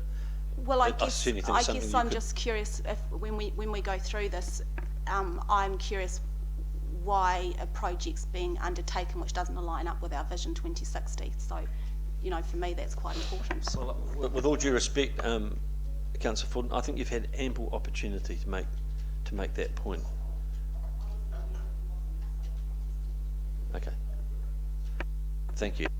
I do think that's something that you potentially, if this is successful and this recommendation is successful and it goes through to council, I think you would have an opportunity to bring that potentially up in the wider context with all councillors present. Mayor Rees?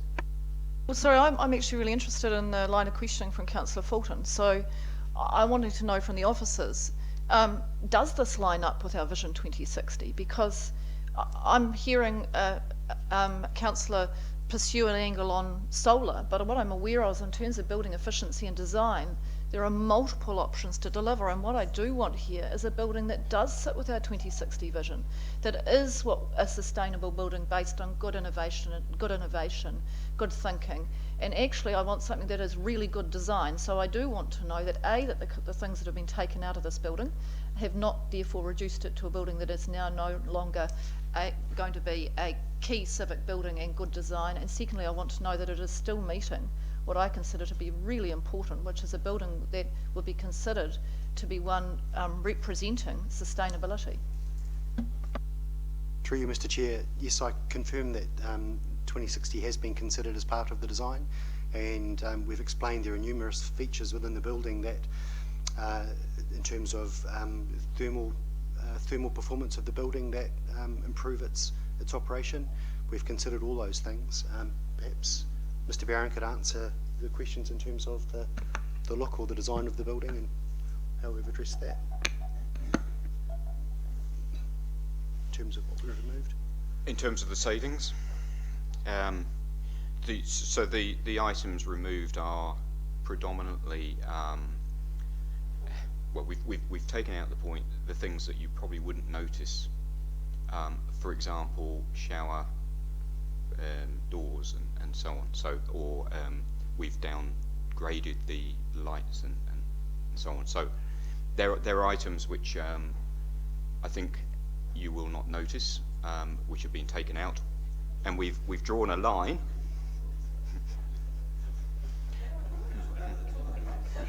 I presume there are some shower doors. Maybe the main doors into the shower areas are still there, are they? Through the chair, we haven't removed the shower doors. That was considered, but we decided that wouldn't be appropriate.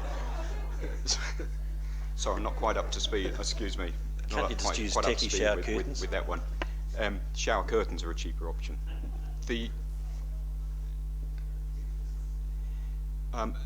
But alternative light fittings and so on, things that would be, I think, undiscernible in terms of design. We've drawn a line, at the point where we consider it will have a detrimental effect on the building design or detrimental effect on the scope of the building that we're providing in relation to our brief.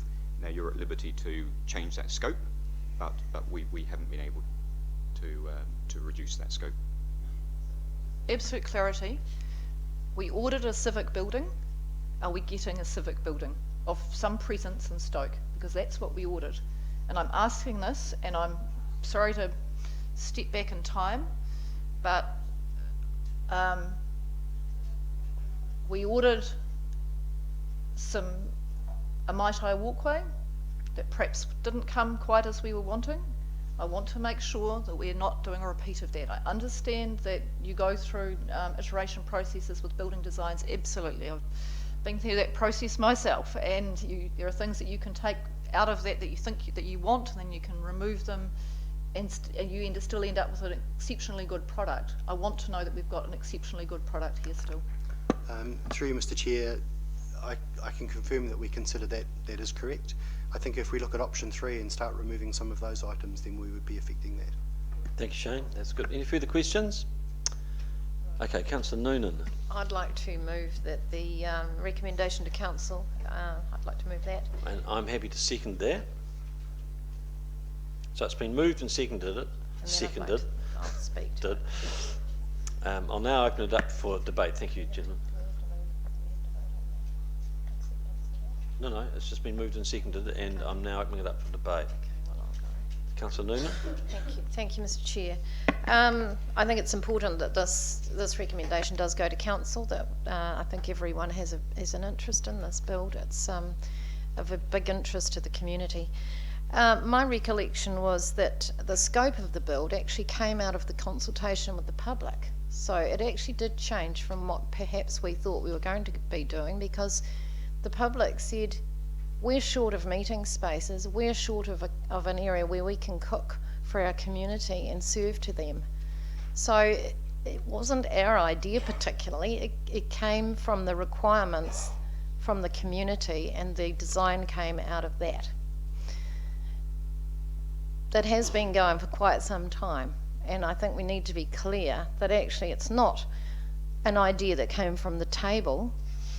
We saw there was a need in Stoke for something to be happening. We went out really early to the public. It was actually at the time an unusual move, because we wanted to know, did they want it? Did they want a facility, and what did they need? And it was an interesting process, because some of us were a little surprised at what actually they said they wanted and needed. So I'm really comfortable that we are building something that we've got the leases, all but one I understand, signed up, based on the square meterage that we've designed. I'd hate to be cutting little corners off here and there and everywhere. You're going to have to rewrite your leases, which I think would be an unfortunate. I'm certainly not in favour of chopping the head off this building. I think that would be just ridiculous. I think that's pretty much all I've got to say. I'm supporting this, and I'd like to see it up at council. Thank you. Further debate? Councillor Ward, Mayor Rees, Councillor Fulton. This wasn't my first choice. However, it is what we have decided to do. If there's some ambivalence in the community about that, I think it's because some people disagree with us, and they will probably go on disagreeing with us forever. I think the folk in Stoke will like this. The idea of having a building, the name Stoke does still appeal to me, and it has to be iconic. The advantage of this site is that it actually calms Stoke down. We have to do something about traffic travelling through Stoke just because, or primarily because, this building is there. I think the CAF has to go in. I think it's a must. I think it needs to be a gathering place. Some of the other hospitality providers in Stoke may be upset about this. They shouldn't be. By having more options for going out and dining, having a glass of wine, a cup of coffee with your friends or whatever, it makes Stoke a more interesting place to go and do your business. And this should be the anchor activity in Stoke. it does need to be an iconic building. Just not any building. It needs to be an iconic building. Stoke deserves that. Nelson deserves that. We don't have too many of them. So I think those of us who are ambivalent about it are the ones who have the greatest responsibility to come in behind now and say, actually, it may not have been our first choice, but it is the choice that has been made. And it's up to all of us, including those who are ambivalent. Most those who are ambivalent about it to say, actually, let's get on with it, let's build it, let's make it work, and let's turn Stoke, as Councillor Barker once said, into the Marpur of Nelson, you know, an iconic place, a place you want to visit, an interesting place. Thank you. Mary. Thank you, Mr. Chair, and I echo Councillor Ward's comments. So, this has been a long process. When council was formed nearly 3 years ago, there's one thing you said, right, we want to get in there and we want to get on with this project in Stoke. And the reality of council's, the way council operates is that here we are 3 years later and the opportunity is there to get started. I hope that this council will get started because there is a need in Stoke, as Councillor Noonan talked about. We did something, we changed the culture of the way the councillors operated. We went out and asked the community first and said, what do you want? And they came back and told us. They said, we want a community centre. We want more than just some sports club rooms. We want a facility that is really close to our commercial centre where we can pop down to the commercial centre, pop across to the community centre, come backwards and forwards. And that's really very much part of the business case for this facility. What I am interested in, and I guess this is just a follow-up that we may do after the meeting, is there has been a business case prepared for this. It's a very good business case, and I think it would be useful for the community to be able to see that business case because it will help people understand why building two facilities isn't an option. It would help people understand why Marsden Rec was discounted as the option. And it really explains why this is the site that you need to create, the heart to the village, the centre of Stoke, to make sure that that commercial centre thrives as well. And that's been part of the synergy. So I look forward to this coming to council. I hope that the rest of council is able to support it because Stoke's ready and waiting.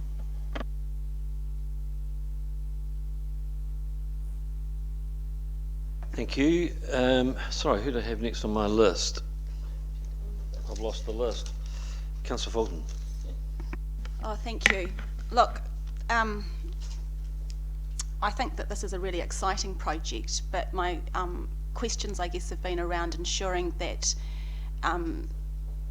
whenever a project's undertaken, there's always an element of cost cutting which has to occur to ensure that it's within budgets. But I would hate to think that there's been a cost cutting exercise to such a degree that we lose sight of the building being iconic in terms of its architecture and also in terms of it being exemplary in its sustainability. And I think it is really important to be mindful of our Goal 6 of our Vision 2060, where we look at moving from using fossil fuels to renewable energy sources. And I just wanted to read a quote from Nelson Airport, which says, the investment in solar panels makes sense financially and signals that the airport is committed to reducing its carbon footprint.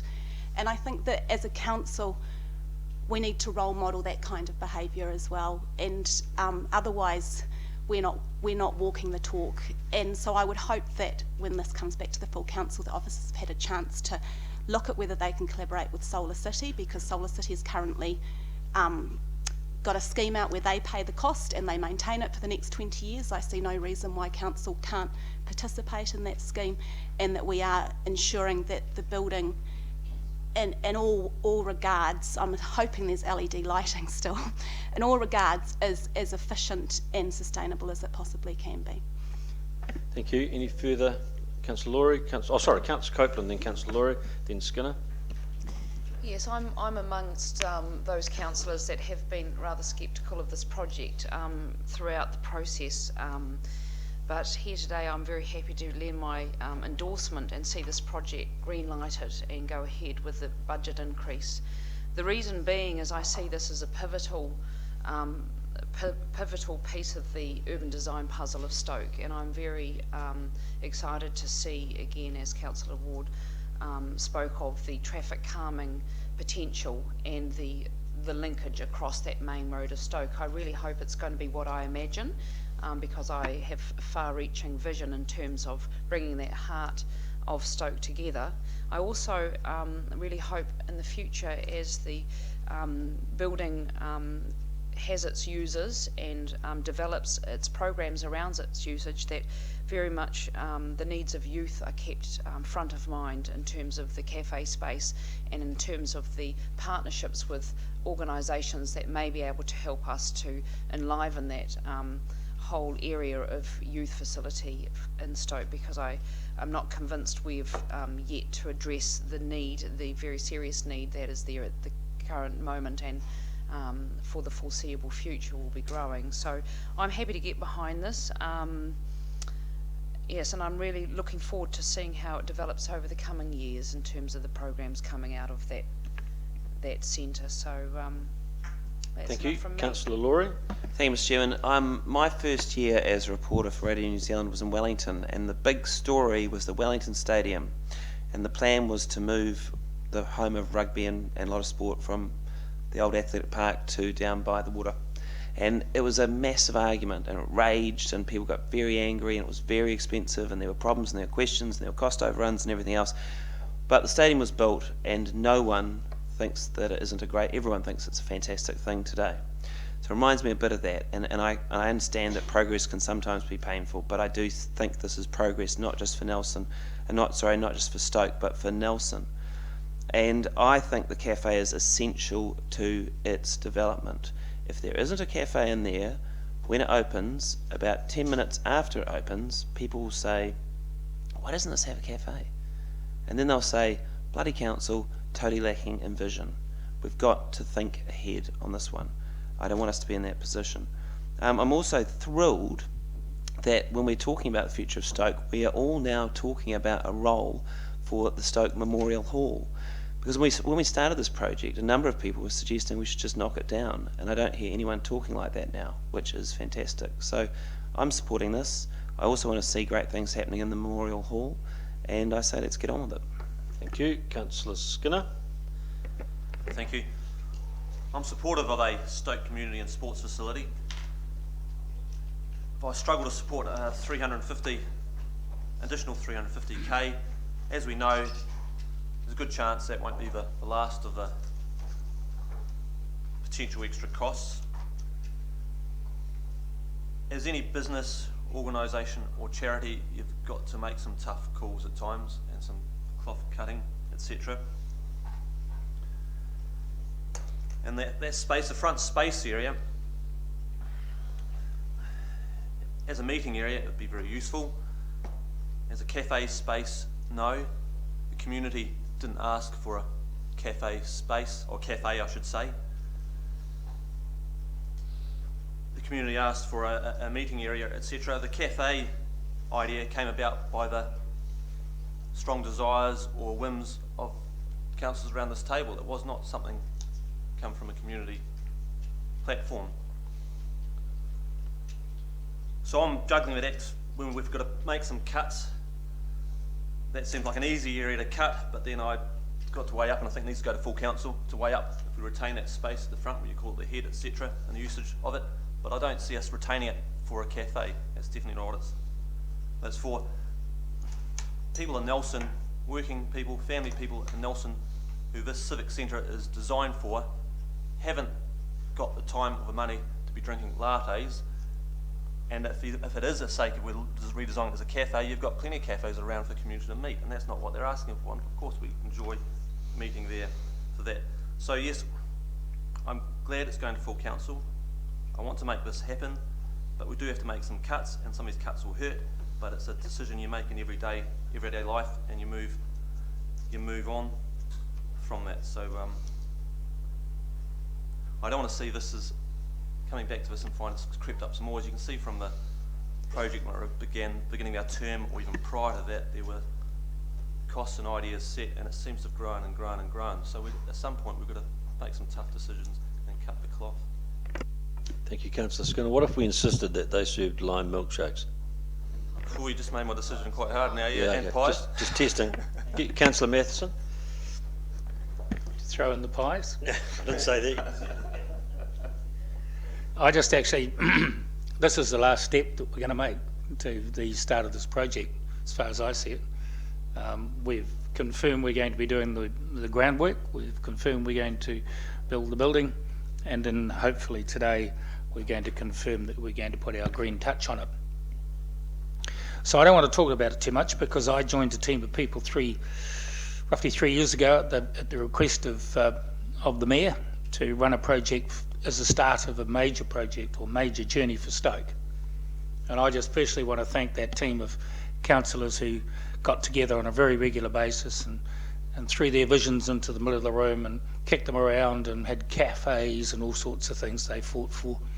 And the debate was held amongst us all as to where we wanted to go and we wanted to see. At the end of the day, I want to thank those councillors for putting their vision and their thoughts into the future of Stoke, and to be able to relay that to a full council meeting, because as from the council meeting coming up shortly, the project is on its way.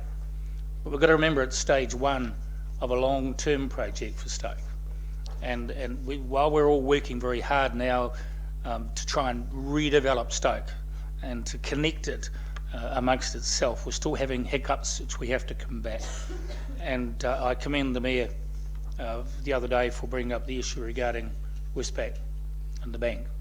It's a bit disheartening at times when you know you're going to put hundreds of thousands, sometimes millions, into a long-term project, and one of the anchor tenants there decides that they're just going to make a decision to move. And I agree with Rachel when we discussed it, that there is more to what's happening in Stoke than just closing a bank. We have thousands of people moving into the area, new development, and they're not all people who are going to retire. So this is an issue that we have to deal with as we go through this project. But just looking and listening to some of the thoughts that have been coming out of folk, both in Stoke and around this table, it doesn't matter who you are, you've all got thoughts and you've all got a bit of vision, but from the community as to where they want to be. Stoke is going to be a very, very exciting project for the city. And long term, you'll be able to sit back and say, I was part of that. I was part of seeing Stoke being recognised and acknowledged and built. So really my comments today, Mr Chair, is to thank you and to thank the members of the team for putting their heads together and kicking this project off. You can feel very proud that you've left your mark in a very, very positive way. Thank you. Thank you for thanking me. I haven't voted yet. Joseph? Through the chair, I have a question about the proposed cafe space. Would it be a private space? Would it be owned by the council, or would it be leased out? If it happens, it will be owned by council. Obviously, the building is owned by council, and it would be leased by council. That's as I understand it. So following proposal, I suppose, is couldn't you use that space as a development space for hospitality users? Potentially, absolutely. Also, wouldn't the cafe space provide more opportunities for the elderly? You know, mountain bike tracks are great, but it's a bit hard when you're... Absolutely. Yeah. Absolutely. Good points. Thank you. Any further debate? Then in that case, I'm going to put the motion. It's been moved and seconded. Okay, so we just need to get the paperwork sorted out for that.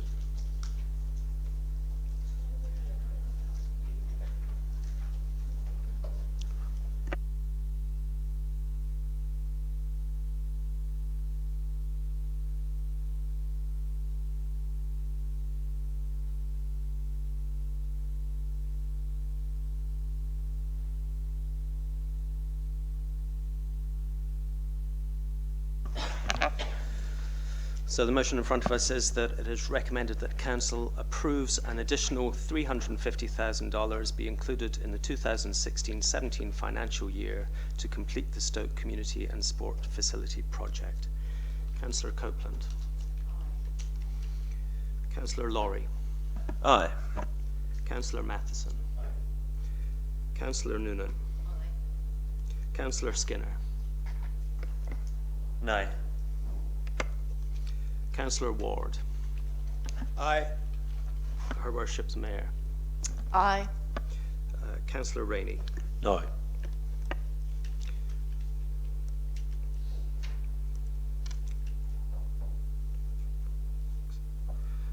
Motion is carried 6 votes to 2. Thank you.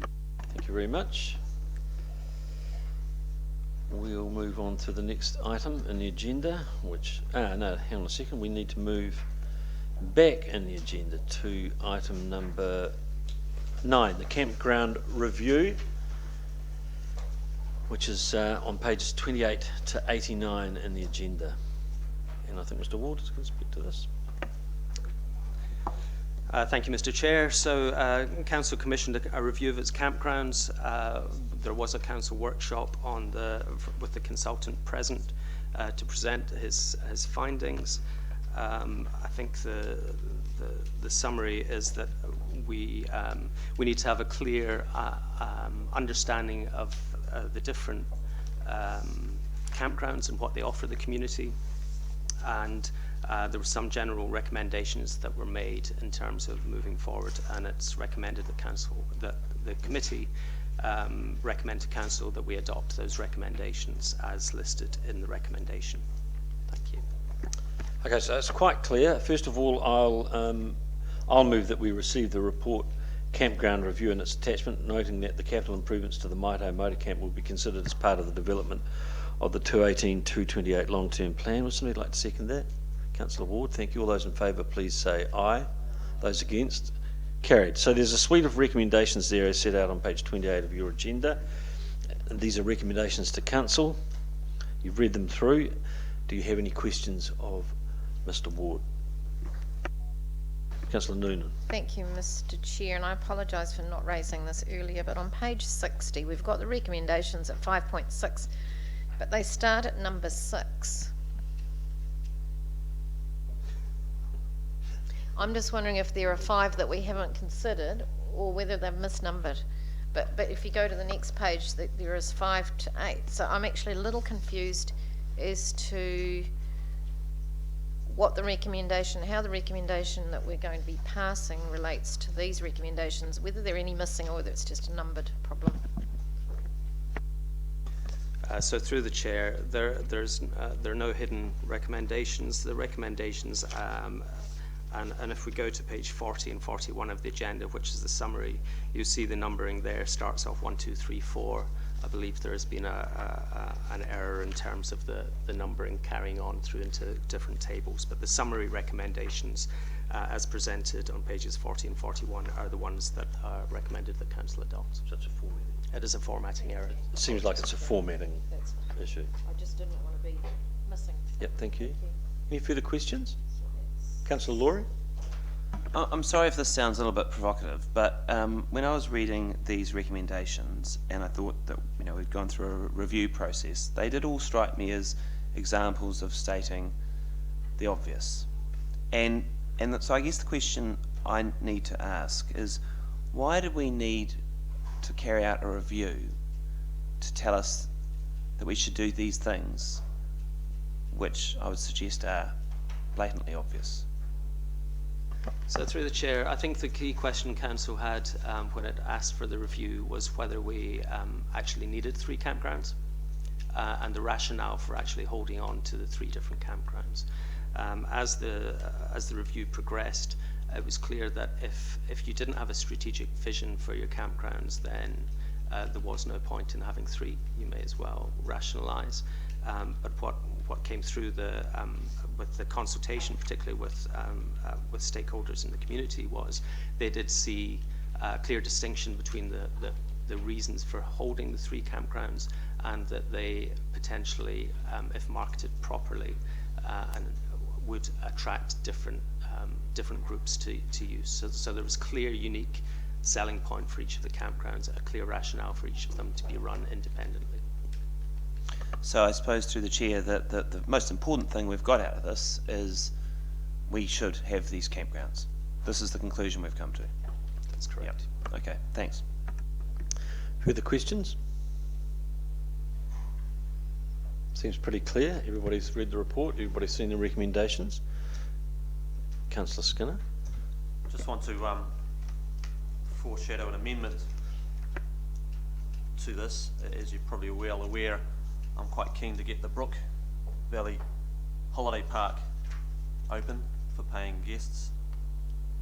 And in this report, we've been prudent and making sure our plans line up, etc. And we've gone through the Brook Reserve Management Plan, etc. And we've decided that the Brook Camp is to be for holiday stayers and short-term stayers, and a portion for long-term stayers.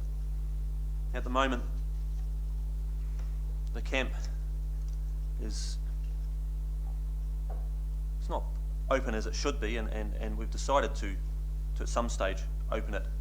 We lease it out or we run it ourselves, etc. And as I've mentioned a bit before the meeting, I'm not happy with it being in public excluded some of this decision making, or not decision making, but discussion on what's to go forward, because I think it is of a public interest. And the Brook Waimea Sanctuary, through the Brook Management Plan, have publicly shown an interest in the campsite. I'm well familiar with the campsite there, and I'd like to have seen it opened a while back. It's been nearly 3 years now that it's been closed, and I disagree with the report where it's saying it's costing us 150k to ratepayers. We've thrashed that through a year or two back. That 150k isn't a direct cost of the camp, and we've already ascertained that is a cost of running the council that we've allocated to the camp, as you do allocate all your facilities, take a portion of it. But if that camp didn't exist, we wouldn't be saving 150k. So there's not a saving by having it closed or not having it to ratepayer, and our ratepayers are our shareholders in this, and I want to see that. And we've already decided that we're going to hang on to these 3 camps, and what a management style yet to be decided, but they need to have a return on them, both financially and socially. And Nelson's, like the rest of the country, is going through a difficulty in housing, whether you call it a crisis, etc. And we've been talking about putting 40 grand into some celebrations or artworks, etc., which all have their place in the beautification and vibrancy of Nelson. But as I brought up in the past, these cabins, and I've had a look around these cabins, the cabins are very functional. We're coming up to summer now. It's a warmer time of year, and what I want to foreshadow is that we make use of those cabins and the campsite for self-contained, the campsite at least for self-contained camping. But I'd also like to see us utilise those cabins, and I don't feel that by moving ahead quickly and making use of those immediately has any impact on our decisions on how we decide to tender out, etc. So the amendment I want to foreshadow, and is that a right time to bring it up now, Mr. Chair? Certainly, Tim. I'd like to make comment. I mean, I'm and I'm happy, after some feedback. I'm happy to hear your suggested amendment. I just would like to perhaps give some guidance here. Is that I potentially can foreshadow to you that I think I know what your foreshadowing is going to be about. I'm not sure that it relates exactly to the agenda item that we've got, and it may well be that we could get some comment from Mr. Ward on what you are wanting. If you wanted to tell us what you're thinking or suggesting what you're thinking about, we may be able to discuss that and not necessarily have to put it through as an amendment. Okay. You can do that. You can if you give us some idea of what you're trying to achieve. I presume you're trying to achieve what I'm trying to achieve, and it also overlaps to, and I'm not going to compromise what we've got public excluded, but we're a bit hamstrung there. We're sort of been waiting nearly 3 years to get our ducks in a row, and from our consultation and our plan decisions, it's been made very clear that the campsite is to continue to be used in a similar form to it has been, and it already achieves, like we've got here in regards to making use of the natural native nature of the area. It's the only campsite which has a bus stop to it, and it's a very favourable campsite. It's not the Hilton, etc., and we're not competing against Tahuna, etc. But where it comes in this report, we're talking about, as Councillor Laurie pointed out very correctly, that we're sort of stating step by step what makes common sense anyway. My concern is that this is just delaying the make use of that campsite. I don't want to see the camp utilisation delayed any longer. No, Tom, look, I completely understand. I completely understand where you're heading. From both a social and a financial. Yeah, I understand where you're heading. We haven't actually got a mover and seconder for the recommendation yet. We're just still taking questions. So there will be an opportunity for you to bring this back if we get to that point. I'll get Mr. Ward just to comment. Yep. Yeah, if I may. Look, the purpose of this report is really to consider at a strategic level what we're doing with the campgrounds. So it answers the question that Councillor Laurie raised about why we own, and that really was the driver of this. I think we're getting into, again, operational level through Councillor Skinner, which that was never the purpose of this report. The purpose of this report was to receive the campground review and its recommendations in order for us then to move on from there with if Council adopts the recommendations contained. Thank you. We'll come back to it, okay? Is it, are you happy to... My concern is, we take operational, but what we're doing here is reviewing, and it's going to be another, I don't want to come to the end of this, it's almost 3 years. Understand. But I know where this is going to take its place, but it doesn't need to overstep and remove the usage of the camp to some degree. Completely understood. So let's see how this pans out, and we'll be able to discuss that further. Mayor Rees. Thank you, Mr. Chair. I'm conscious that this recommendation hasn't been moved yet. It's a recommendation to council, and I tend not to do those in committee, to move them myself, so I won't. I'd actually like to speak to the recommendation, and in doing so follow up on Sure. some of the matters. Well, so if I could should we just take some more questions, and then we may get to that point? Okay, is that okay? Councillor Copeland's question?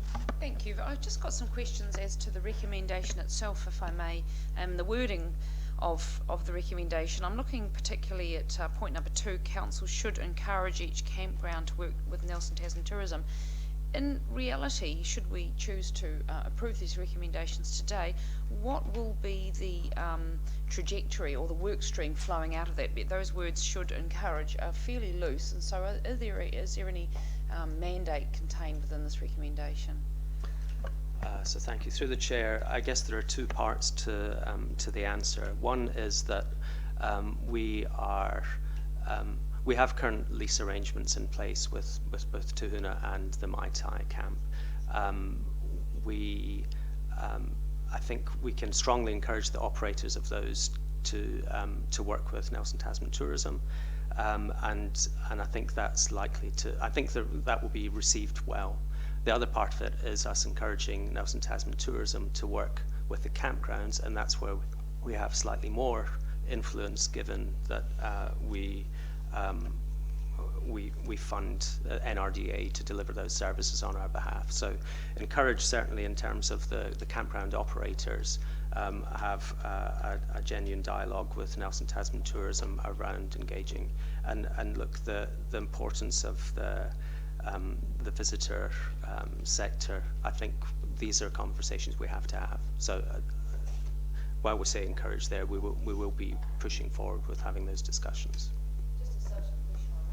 So as a result of this recommendation, will we be actually giving direction to Nelson Tasman Tourism to actually start participating in this strategic marketing endeavour?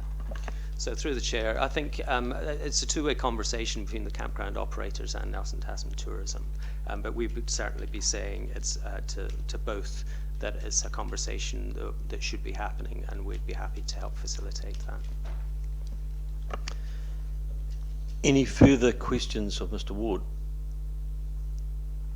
Then in that case, do I have somebody who's prepared to move the recommendation to council? Moved by Councillor Ward. A seconder? Councillor Laurie. Okay, it's been moved and seconded. I now open it up for debate. Mayor Rees. Thank you, Mr. Chair. Mr. Chair and committee, I'm happy to support this recommendation came out to council. What I would say is that tourism is moving at pace, and we are in for a bumper season, an absolute bumper season. We are most likely not going to have enough room for the people that are going to want to be in our region in peak season. And I see the recommendations that are sitting here. There are times when we have to be flexible and we have to think about the consequences for our community of staying within the railway lines and moving at council pace, or actually responding to a need and an issue that we're going to have in front of us. We are going to have one of those this summer.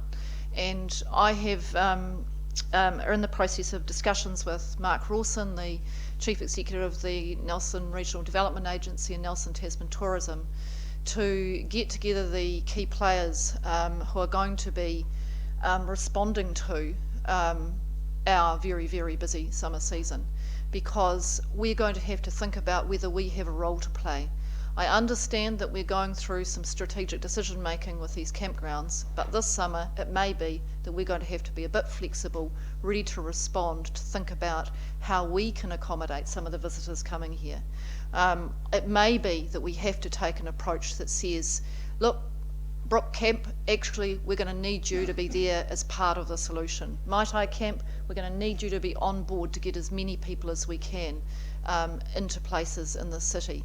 And we have to face the reality that with our current freedom camping proposition that we know needs some work, we're going to need some ambassadors out there helping us work our way through the number of camper vans that are going to be turning up to those car parks over summer and doing everything we can to direct them to vacant spaces and camping grounds. So I just want to signal that now, that I'm happy to support this, but what I am looking at is when there is, I'm going to call it a wonderful opportunity, because that's how we have to look at our bumper tourism seasons, because you want the business, you want people here, but we have a responsibility as well to manage that. And so I'll be certainly working over the next couple of weeks.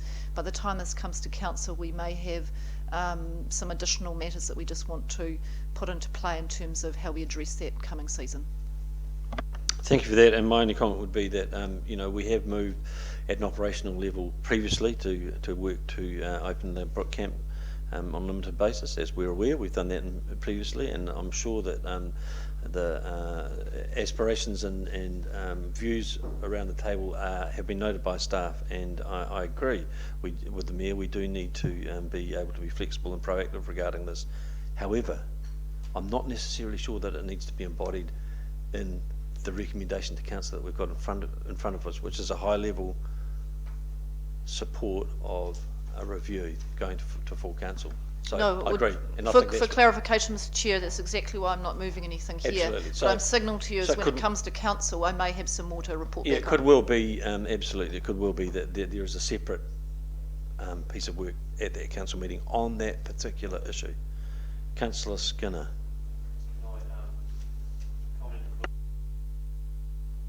Sure. Put your mic on, please. Sorry, can I comment and debate on this? I hear what Mayor Rees is saying there. I'm in agreement there. But it's come back to the public excluded matter, which is really the make or break of this. And the tourism is made a huge upturn and predicted to make quite a huge upturn. And I still see that this recommendation in front of us is just further delaying for some ducks to be aligned, and we can still go ahead with making a provision at this very point to open that camp, because we're getting into summer now. And sorry, what date is our full council? It's coming up beginning of September. So am I getting an indication there that there is some movement happening at that point? I thought this movement was going to be happening 2 years ago, or a year ago, even a year ago. This is my quandary. That's why I want to insert it now, that we open what we've got there, so we're ready for this spring and summer for both social and financial usage of it. And it's just, we've just got to adapt. We're making it lame. It's a very capable campsite.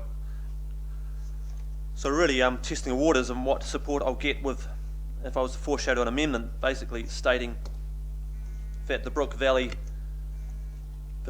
Holiday Park open for paying guests, and it's open this spring or summer. When I say summer, beginning of the summer, for campers, as well as utilise the cabins for short-term guests. And I see in the report, in the past reports, there's reasons we're saying we can't. I disagree. The cabins are very, very usable. I had a look at them. There's nothing wrong with them, but not the Hilton. And we're not worried about a cold winter now. We've gone beyond that. But for both, whether it's be self-contained or general campers, this is the spirit of my amendment. I don't want to wait till full council and then miss the boat on that without completely knowing what's happening there. But once again, it comes back to getting this place open, and we're talking about a small amount of money. If there is, the place operates quite fine at the moment. There's obviously things that need to be improved and lined up right, etc., to get it for our bigger plan. But right now, you could rock in there, open a door, turn a light on, jump into bed in the cabin, get up for breakfast, have a shower, and start making use of the CBD, the hospitality here, the businesses here, etc. Tim, I think you've made your point extremely well, and I still say again that I don't think it applies to the recommendation to council that we've got sitting in front of us. However, but the main reason for that being is there's no specific staff advice regarding what you're talking about in particular, as far as reopening the book camp this summer is concerned, embodied in this report. Now, it may well be that you may be able to discuss with the Mayor that exact point, and that indeed the exact point that you're talking about is something that can come to the meeting on the 7th. I don't want to preempt anything. That's for something that you have a discussion with the Mayor. I appreciate that, and when you discussed this particular issue with me earlier, I did point out to you that this was a high-level strategic look at the campground as far as the review is concerned. Today we are just essentially moving that forward through to council for consideration on the 7th of September, and I'm saying to you that I don't think you need to do an amendment to this. I think you need to discuss with the Mayor as a separate item exactly what you're talking about. Is that okay? That is very heartening, and I accept Rachel's strongly indicated there. And like I said, and I've made it obviously very clear that this recommendation is really just pushing off what needs to be done now. And I'm aware, if I've understood Madam Mayor very correctly there, that, and I believe that's probably a sentiment around the table. I think you're right. I think you're right. I think you're absolutely right. I think people push would back be on that, which it was a pushback a period of back. I think you would certainly get support from councillors to consider that matter on September the 7th. Thank you. I'll take you up on that. Cheers.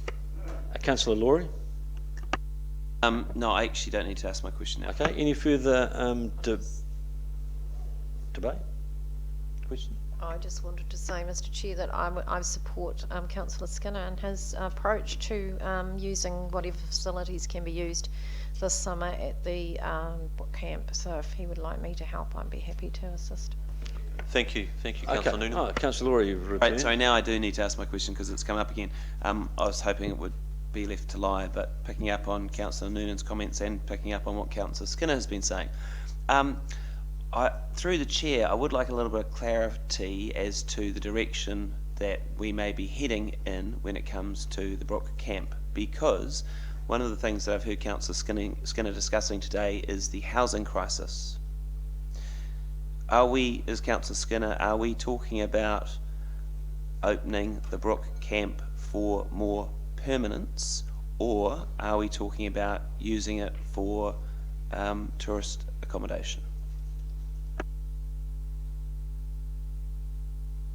And I know you don't appreciate this, me raising this at this point, but Well, I don't want to turn what is we're nearly there. essentially a procedural move here today to get council as a full body discussing the strategic camp review into a wide range of discussion about social housing. Sure. Okay. Rather than ask a question, I would just like to raise the point that we need to think very carefully about whatever we do and whether we're doing it to provide more permanent accommodation for people. Well, I certainly think it's a pertinent point. It's a point that is very serious. Yeah. I think potentially when this item, if it does get to council, and I'm kind of suggesting that it will, you may well wish to bring that up at that point. Is that okay? Very good. Yep. Cool. Councillor Ward. Thank you, Mr. Chair. On Tim's suggestion, if it can be supported by the staff, it seems like a reasonable idea to me. So first off that, Matt said at the beginning that it sounds all very obvious, the recommendations, and they may very well be, but there's nothing wrong with stating the obvious. And I suspect that the current campground operators reading the report, will get the message fairly clearly. If we did no more than recommend this to council, they will know we've done it. They have probably already read the report. They've probably already read the recommendations, and if they're not thinking about how they meet those recommendations, I would be most surprised. So I'll be supporting them. Thank you. Any further? Then in that case, I'm going to put the recommendation to council. All those in favour, please say aye. All those against? Carried. Where are we up to?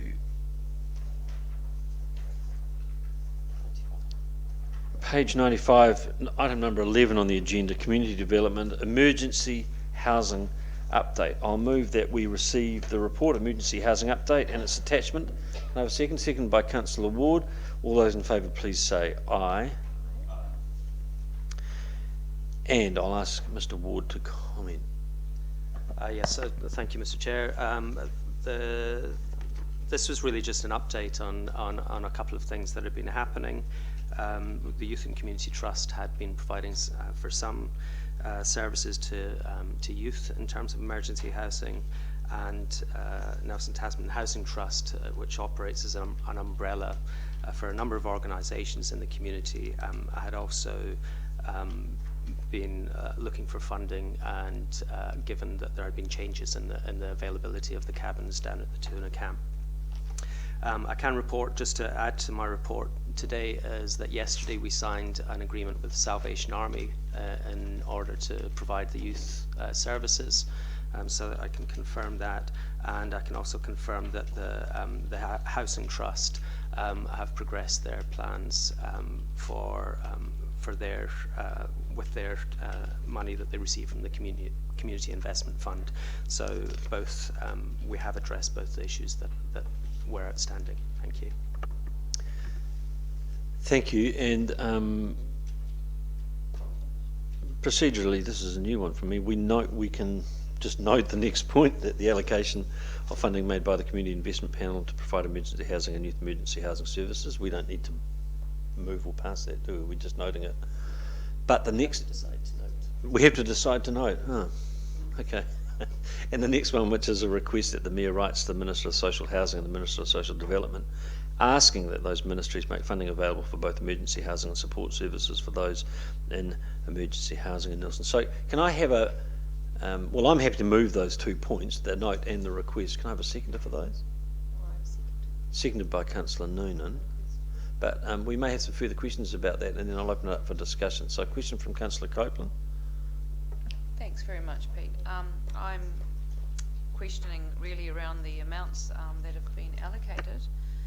I presume that covers the cost of rental and potentially some wraparound staffing services. I'm just wondering if we can have any indication of what type of period this is likely to provide rental funding for, and perhaps as to the proportion of wraparound services as opposed to rental of both of those allocated amounts?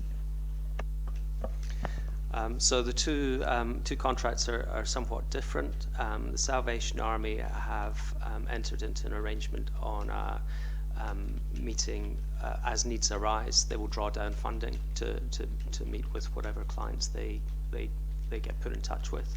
And so we will see how that goes in terms of how the demand and how quickly they draw down the funding that's made available. For the community investment funding agreement with the Housing Trust, that's a 2-year agreement. As part of a package, the Housing Trust put a proposal in, and so it's part of a bigger funding project, and the 20,000 was the amount they had asked for in order to do that. So they will be providing the wraparound services in addition to the rental.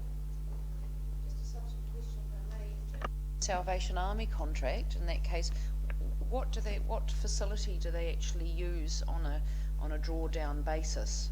Are they looking at a private home, and at what capacity? I'm just very curious as to how big a service this actually is in terms of individuals, or are they looking at some temporary sort of motel or temporary type accommodation? I just can't quite get a sense of it.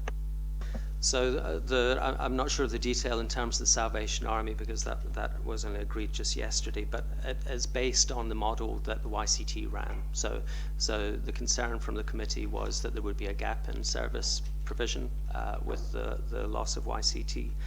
Staff have engaged with the community in order to ensure, and with YCT, and I have to add that they've been very helpful in terms of a willingness to pass on the knowledge that they have gained over the years to provide a similar service to what they used to provide.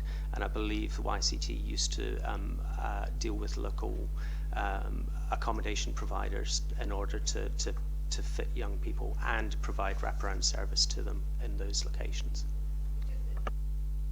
I'm just not clear what type of accommodation. I'm very interested to know what type of accommodation providers they are. Are they private home rentals, or are they campground cabins, or are they motel units, or are they specifically designed and built for this type of overflow or emergency situation? So all the above apart from the last one. There is no specifically built accommodation that I'm aware of in the region for any emergency housing. So this is around matching the needs of the young person that presents and the abilities to the appropriate accommodation, and providing some safety around that as well. Any further? Councillor Noonan?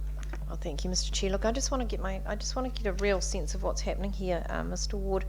Am I right in saying the Salvation Army are now looking after the youth, and Nelson Tasman Housing Trust are using the Franklin Village for adults?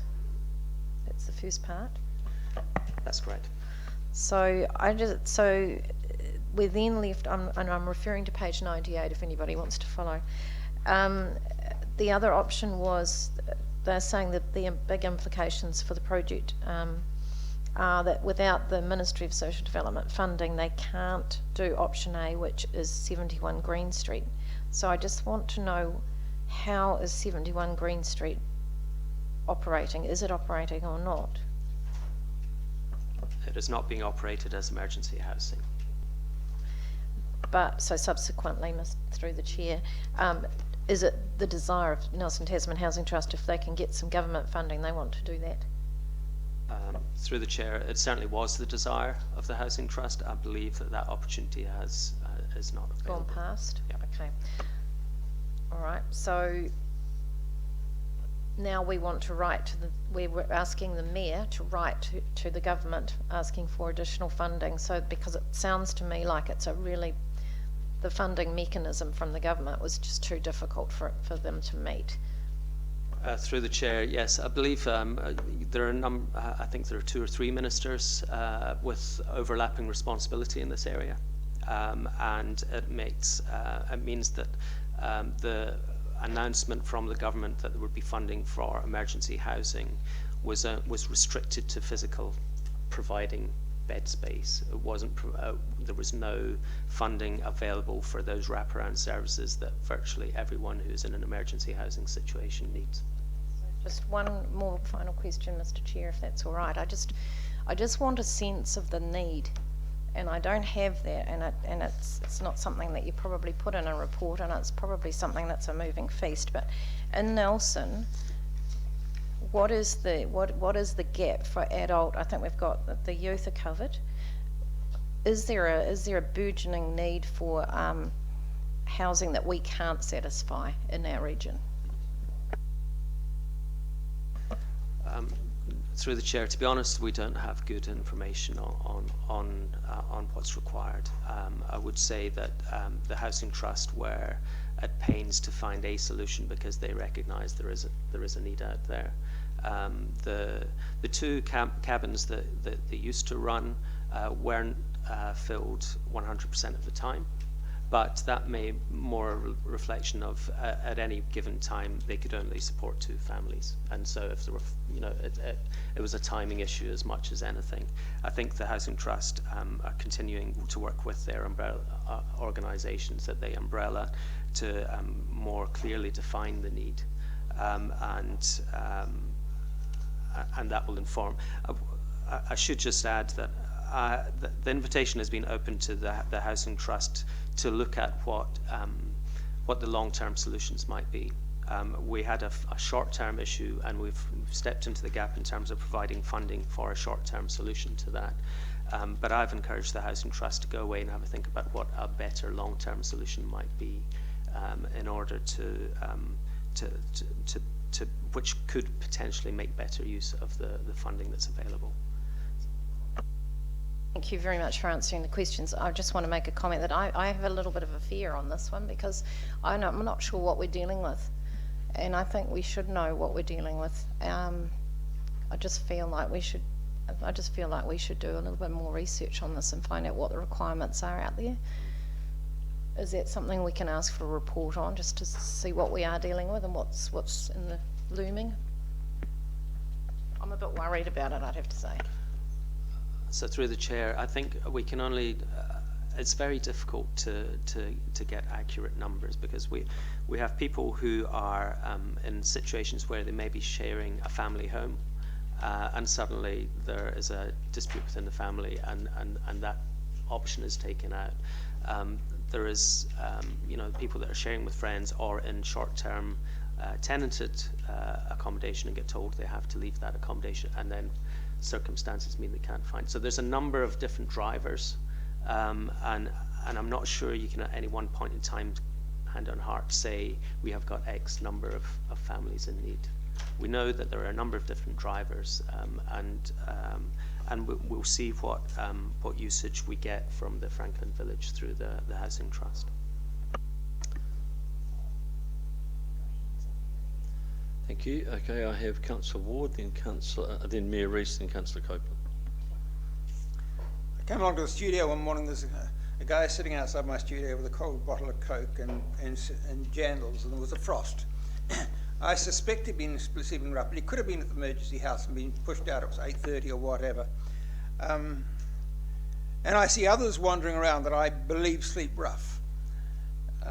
I think we have, we can say it's somebody else's responsibility, but actually aspiring to have a community that's well housed is what we should all do. It's not our responsibility necessarily to do that, but it is certainly our responsibility to lead the conversation, I believe. There are no shortage of empty spaces around the city. People are rattling around in their homes. And I suspect if confronted with the reality of a family that's having trouble finding somewhere to live, and the fact that they've got money to spend to do it, there would be any number of people who would on a short-term basis, and perhaps on a longer-term basis ultimately, be prepared to take people in. We don't have that conversation. And I believe we should. If central government is a bit mean about the support funding, that is unfortunate because that is extremely necessary. Helping people to get beyond that stage where they feel dependent to where they actually take control of their own lives is important. That's the wraparound services. Simply providing houses is not enough. But I believe it should be a part of our housing strategy, that it says everybody in this city will be well housed. And that includes those, in between who can't find anywhere. And I say that it isn't just ourselves who are doing this. And I ask the question constantly, who are our allies? Anybody with an empty building could be our ally. Anybody with a spare room could be our ally. Every property owner is potentially our ally. But first of all, we need to say to the community, is this what you aspire to? Are we alone in this aspiration? Is anybody going to say to us, actually we think you're wrong, we think you're much too ambitious, it's none of your business? Some may, but I suspect most would come in behind us and say, actually that's a bold and totally reasonable aspiration. And I think that's what we should be aspiring to.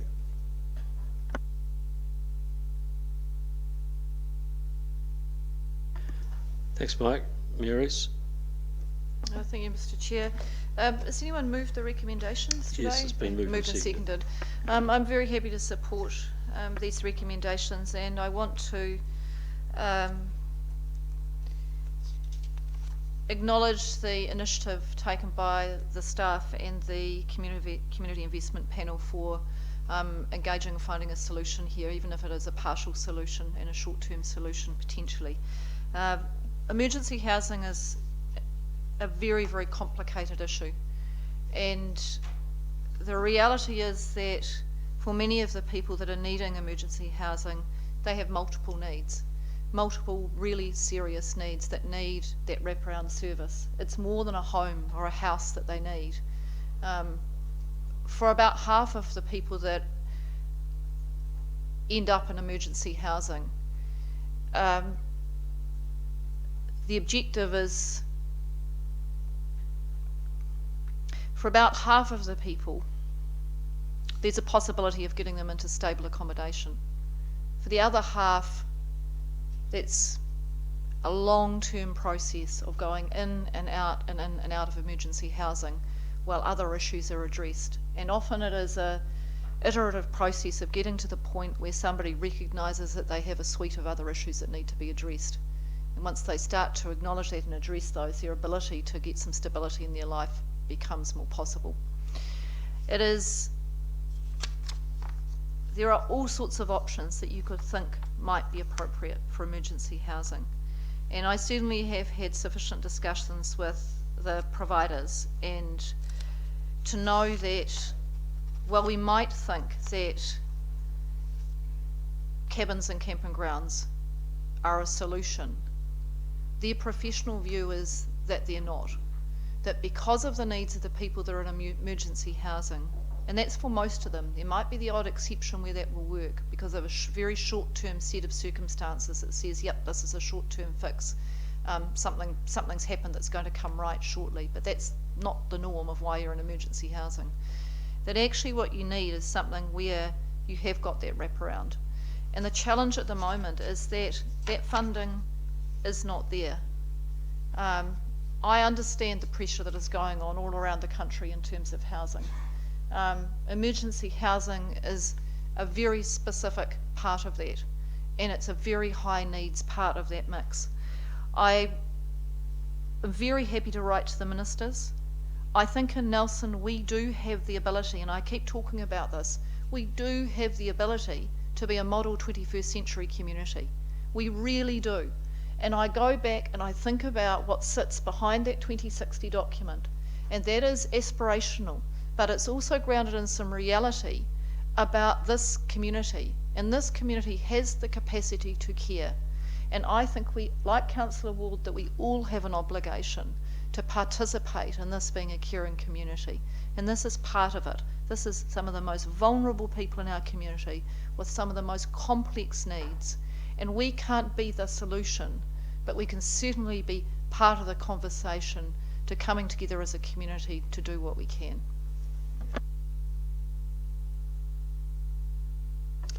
Thank you. Councillor Cope.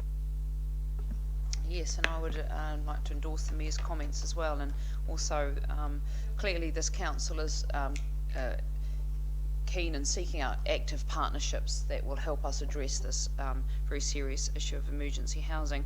I guess had a question around the actual need, as did Councillor Noonan, and I understand that the funding allocations have been made. I'm curious as to whether they match the request from the organisation, and perhaps in that question we can get a sense of the actual perceived needs by particularly Nelson Tasman Housing Trust. If I may ask that question at this late stage, that would be helpful. So through the chair, I think as I indicated, the Housing Trust made a proposal to the Community Investment Fund for $20,000, and that was allocated. So thank you very much. I also applaud the Community Investment Panel and the work that it's doing, and it has, as Councillor Rainey spoke of before, really streamlined the process for this council and given them a real awareness of the need. A fallout from that is actually we don't necessarily have that same awareness ourselves, and I'd just like to endorse Councillor Noonan's concerns, as I think it is important for us as a council body to have a very clear understanding of where these needs are and whether or not they are expanding.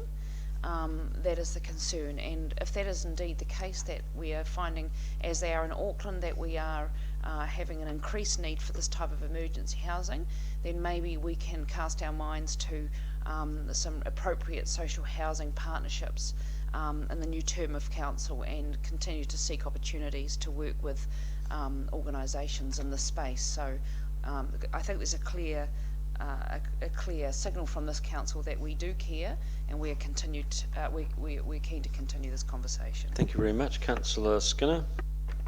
Thank you. No, I appreciate when you talk about emergency housing, there's obviously those, like the Mayor said, need more of a wraparound service, but more and more people are falling off the edge.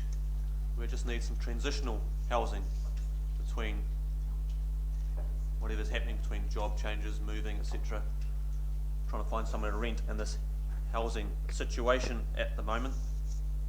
And so yes, we as a City Council do and can be an instigator, provider to a degree, and especially with our facilities we use, we're part of, as a council, we're all part of the same village, city, town that we're representing and playing a part in. When I see the 20,000 allocated to emergency housing and youth transition services, it seems very light, but if that's what they've requested at this stage,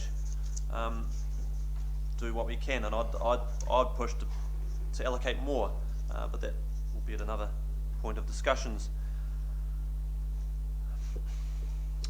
The housing situation, once again, where there's people in more than just a roof over their head but needing a wraparound, or those just needing a transition between flats, home situations, jobs, etc. Like I was saying before, that's become more of an issue, especially with the price of affordable housing, rental, etc.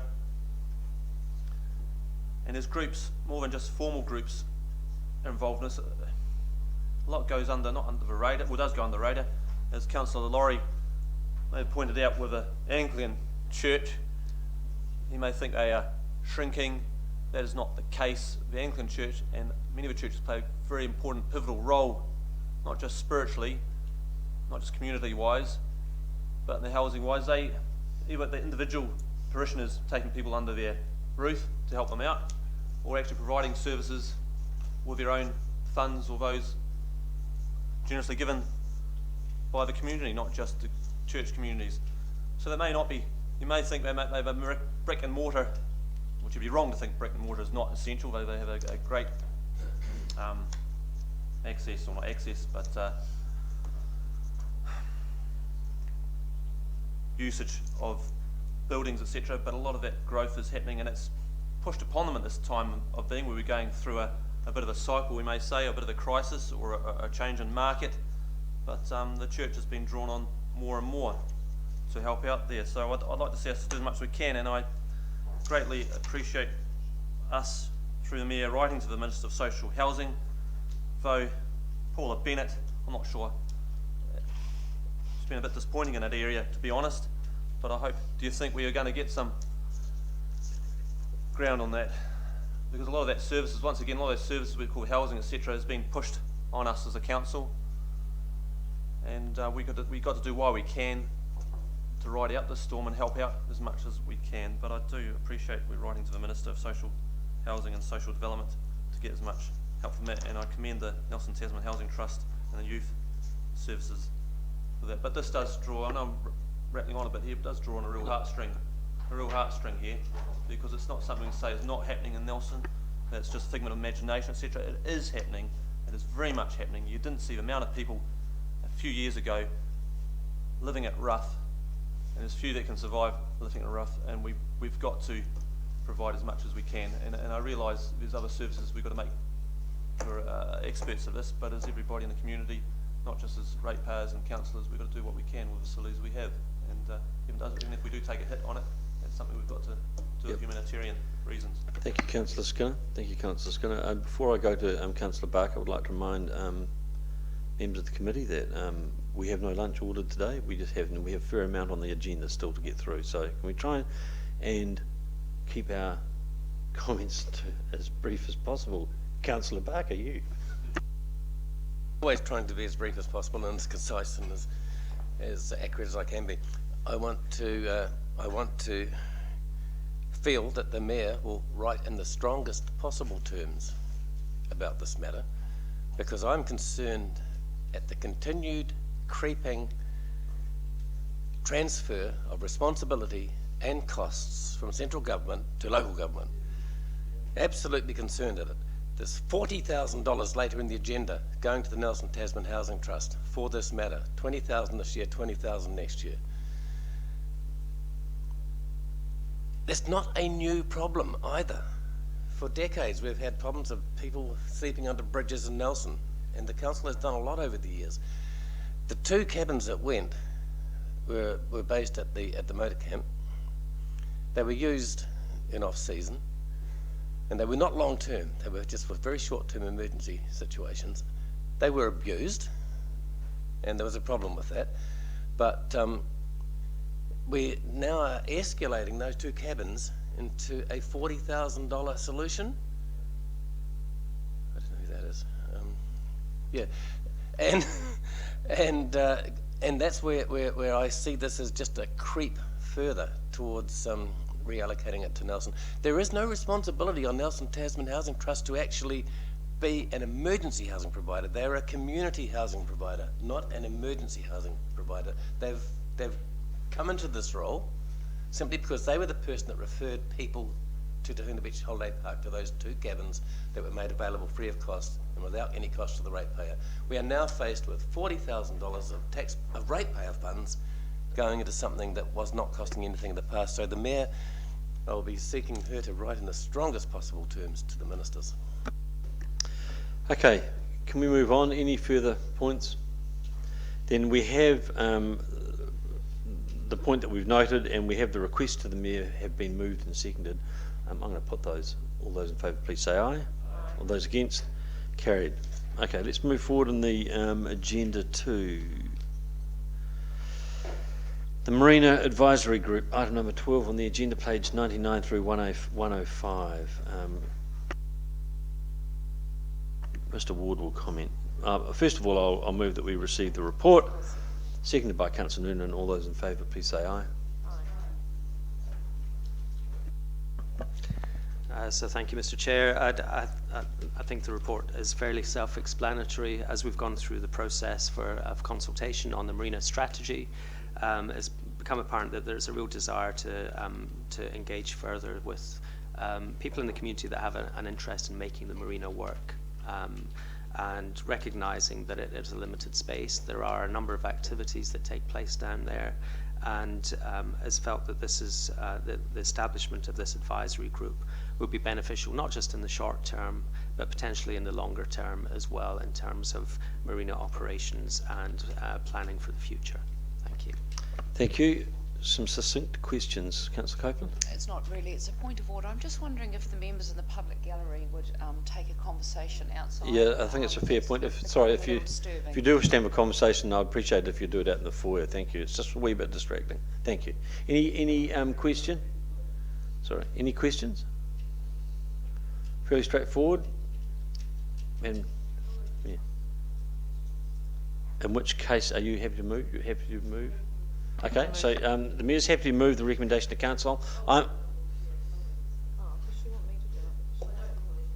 Oh, well, no, that's fine. No, that's fine. No, let's take it that you have, and Councillor Noon, you happy to second it? Okay, it's been moved and seconded. Any further debate? Very straightforward.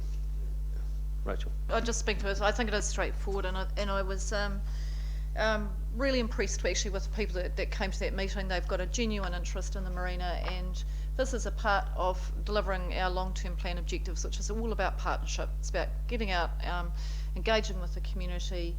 Where people are enthusiastic, I'm really keen to see them have an opportunity. And this is a complex issue. The marina area is complex, so to have some, what I'm going to call governance oversight, that where people have got a passion and an interest available to us, I think is a good step forward. Excellent. Councillor Ward. As the Mayor says, it is a complex issue, and the problem is when people don't understand the complexities and come in at the end of the conversation. And so it's really important that you have a group like this that are part of the conversation all the way through, so they understand the complexities better. So I think this is a really positive move. Same here. I think it's a great move. We of course, we always had the Marina Berth Holders Association, which was a very interesting group of diverse views in itself. However, they only represented the berth holders of the marina, and this does actually widen it out to business owners and to others involved in the marina. So I think it's a good move. Any further comments? Debate? In that case, I'll put it. All those in favour, please say aye. Those against, carried. We're on to reports from the committees. Item number 13, the Community Investment Fund panel. This is just a recommendation that we receive those minutes, page 106. I'm happy to move that. Seconder, please, by Councillor Copeland. Any questions, queries? Mayor Rees and then Councillor Barker. Mr Chair, just some feedback. I have to say I find these minutes just a little too brief to be useful. I would really like just the briefest of description as to what the application is for. Sure. And I'd greatly appreciate, so this, I don't like raising this in a meeting, but I'll forget otherwise.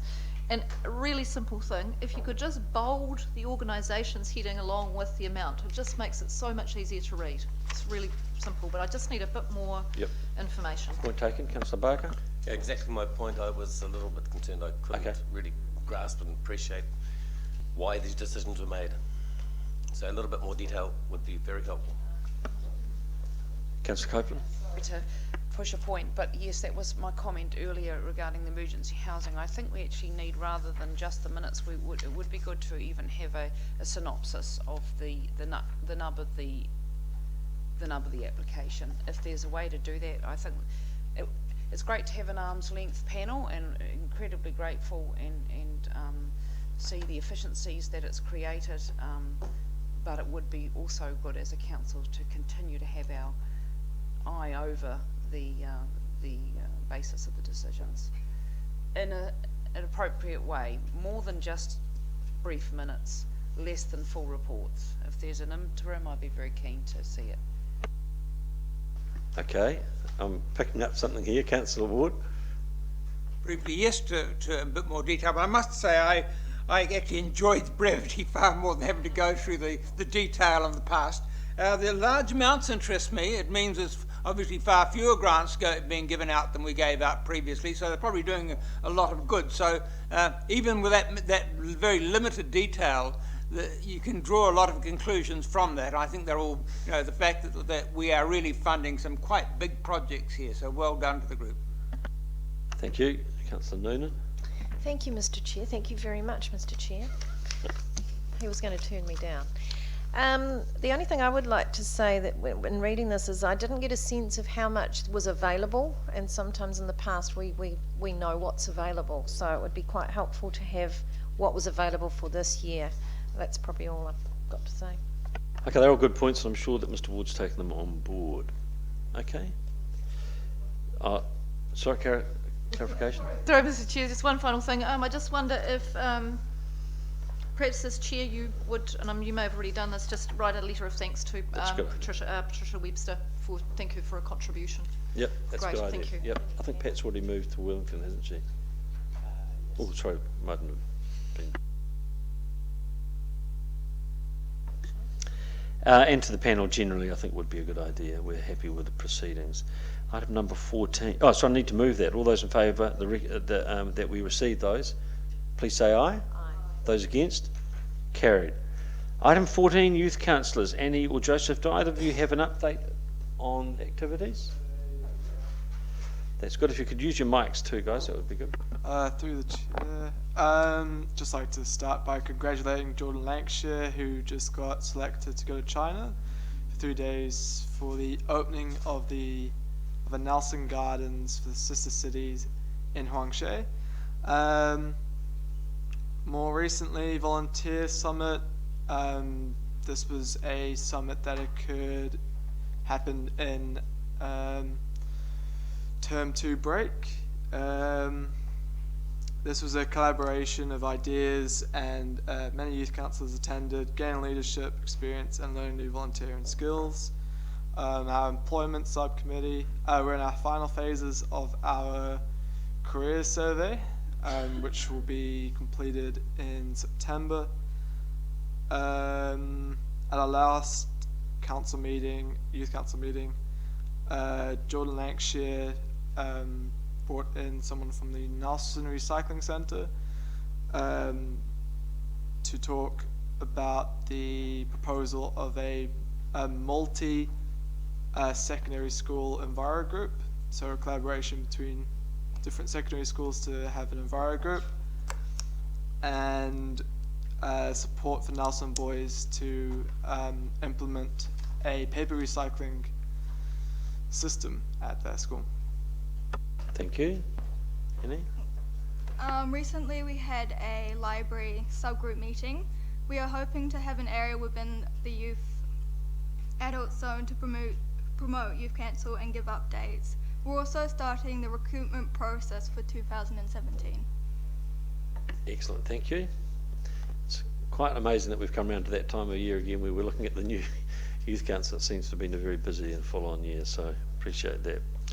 Our next item on, thank you both of you, that was great. Our next item is that we receive the minutes of the meeting of the Nelson Youth Council held on 9th of June 2016. This is on page 112. Councillor Noonan.